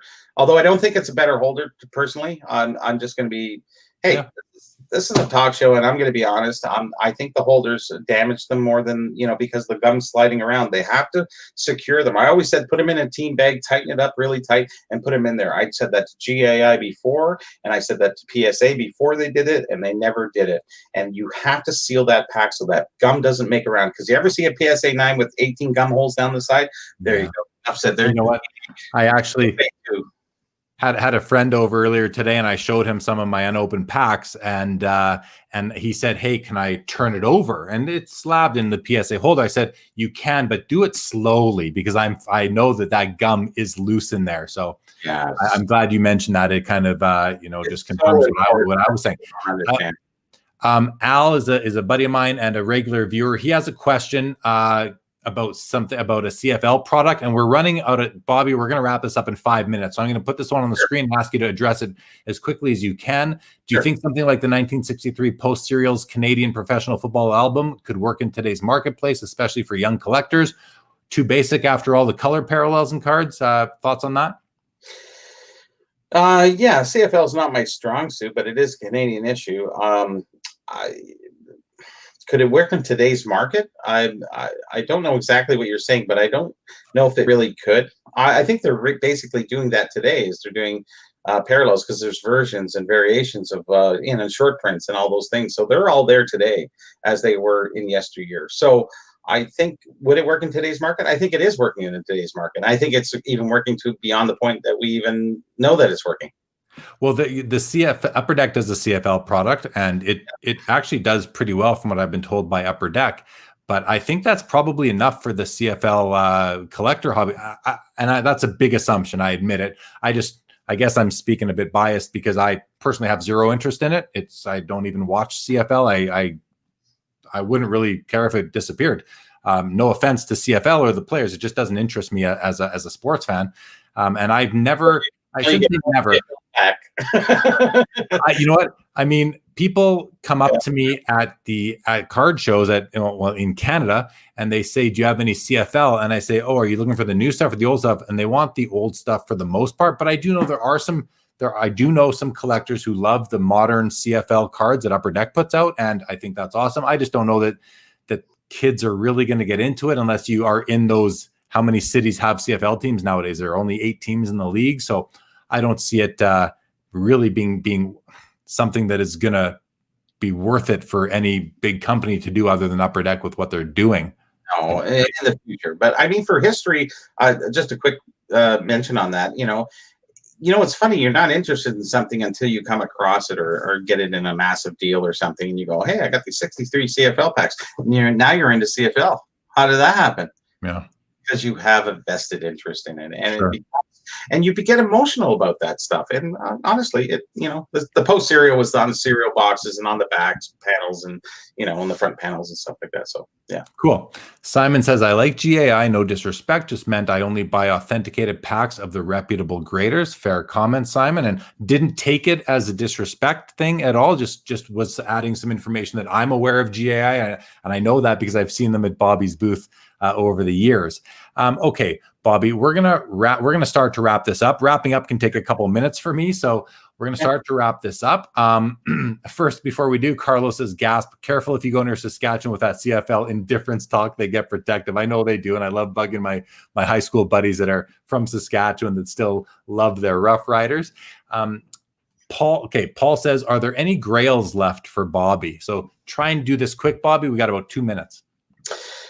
Grails. There's always grails. There's so many things that I'm looking for that I have pictures of. I can't really name too many offhand. The 63, 62-3 Toronto Maple Leaf plaque that has players' pictures. I have a lot of original photos from the souvenir booths, and that is my thing. Grails for cards, not necessarily. My favorite card of all time is the Stanley Cup card from the 1924. I can't even think of the name now. No. Card. I can't think of it either, but I can. Oh my gosh, Hamilton. No, not Hamilton. Not Patterson. No, it's not Patterson's. Not Patterson. It's the Hamilton. Anyways, that's my favorite card of all time, and it's part of a premium card. It's not. It was in the cigarette pack. So. Okay. Champs. Oh my God. There it is. There it is. That's my favorite card of all time. That is a holy grail for me, although I've owned one that was beat up, and I always wanted a really nice one. But there's so many other holy grails in the souvenir section because that's where my focus mainly is, because we've satisfied most of the major card market history. Awesome. Okay, Bobby, I think we're gonna wrap up the questions and comments for there. I want to take an opportunity to thank you again for coming on the show, Bobby. It really is an honor to add you to the library of shows in the history of Sports Cards Live. You've been a target guest of mine since the day I dreamed this thing up, and it's nice to have you on. Obviously, your insights are valuable and interesting, and it's been a pleasure chatting with you, spending a couple hours with you over the last couple of days. So I just want to thank you for taking the time. Thank you for being available for the audience, and really just thank you. What else can I say, man? It's been great. I look forward to seeing you at the next expo. Hopefully that comes up soon, and we can rub shoulders there again. Who knows? Hopefully next spring. By then we'll be able to do that. And I want to thank everybody watching for tuning in, for all the comments and questions. Another great episode. Keep in mind, everybody, in about a half an hour's time, I will be back on the air with my friend Brian Palmer, and we are going to do the after hours version of Sports Cards Live, where I sit back, we chill, we relax, and we just kind of freestyle for a bit. We have a couple things we're going to talk about. We will debrief this episode, talk a little bit about it, and our big takeaways from this episode, among other things. I had a big COM-C order come in this week, so I'm going to show the cards that came in there. Lots of cool modern inserts that Bobby would love, I'm sure. And so that's great. Thanks everybody for watching. Bobby, parting words from you, and then we're gonna move along. Oh, I had a wonderful time. It's really good. I really love the questions. I think they were things that are in the hobby that we really needed to ask publicly. I've never really come on publicly to any, I think your show is great. I think it's going a lot more places than you may think. It's really a necessity that we get people out there, that we get people sharing information. And I think it's something, I think it's the next stage in, is this a podcast? I don't know what we call this. I think we were talking about that yesterday. Is it a podcast? I think this is the major podcast of the next generation of people. I think that, we're talking about the hobby, we're talking with veterans, we're talking with new people who are collecting. It's a great show that we're all together in this hobby, and it's a wonderful place, and it's fun to share information. Thanks, I agree. Everyone. Yeah, thank you, Bobby. It's important to share information. It's what I do this for. And so having a guy like you on is great. I'll run through the parting comments. Legion, thank you for the round of applause as always. Carlos, thank you for tuning in, my friend. Simon, thanks, Bobby. Good stuff. I can't disagree with that at all. Name says, thanks a lot, guys. Great show. I feel a lot more knowledgeable now. Thank you, Name. I'm glad you feel that. That's awesome. Terry says, thanks for teaching me a little bit more hobby history. And I think we all thank you for that, Bobby. Dave Weir says, thanks, guys. Fun listening to this. Adam, great show, guys. Thanks for all you do. Thanks, Adam, for tuning in, everybody. It's been a lot of fun. Bobby, thanks again, guys. I'll be back on in about 28 minutes with Brian Palmer for After Hours. We will see you then if you're going to stay up that late. If not, we'll see you again next Wednesday when Stephen LaRoche is joining me, and then Chris Carlin on next Saturday. Bobby, please stay right there for a moment.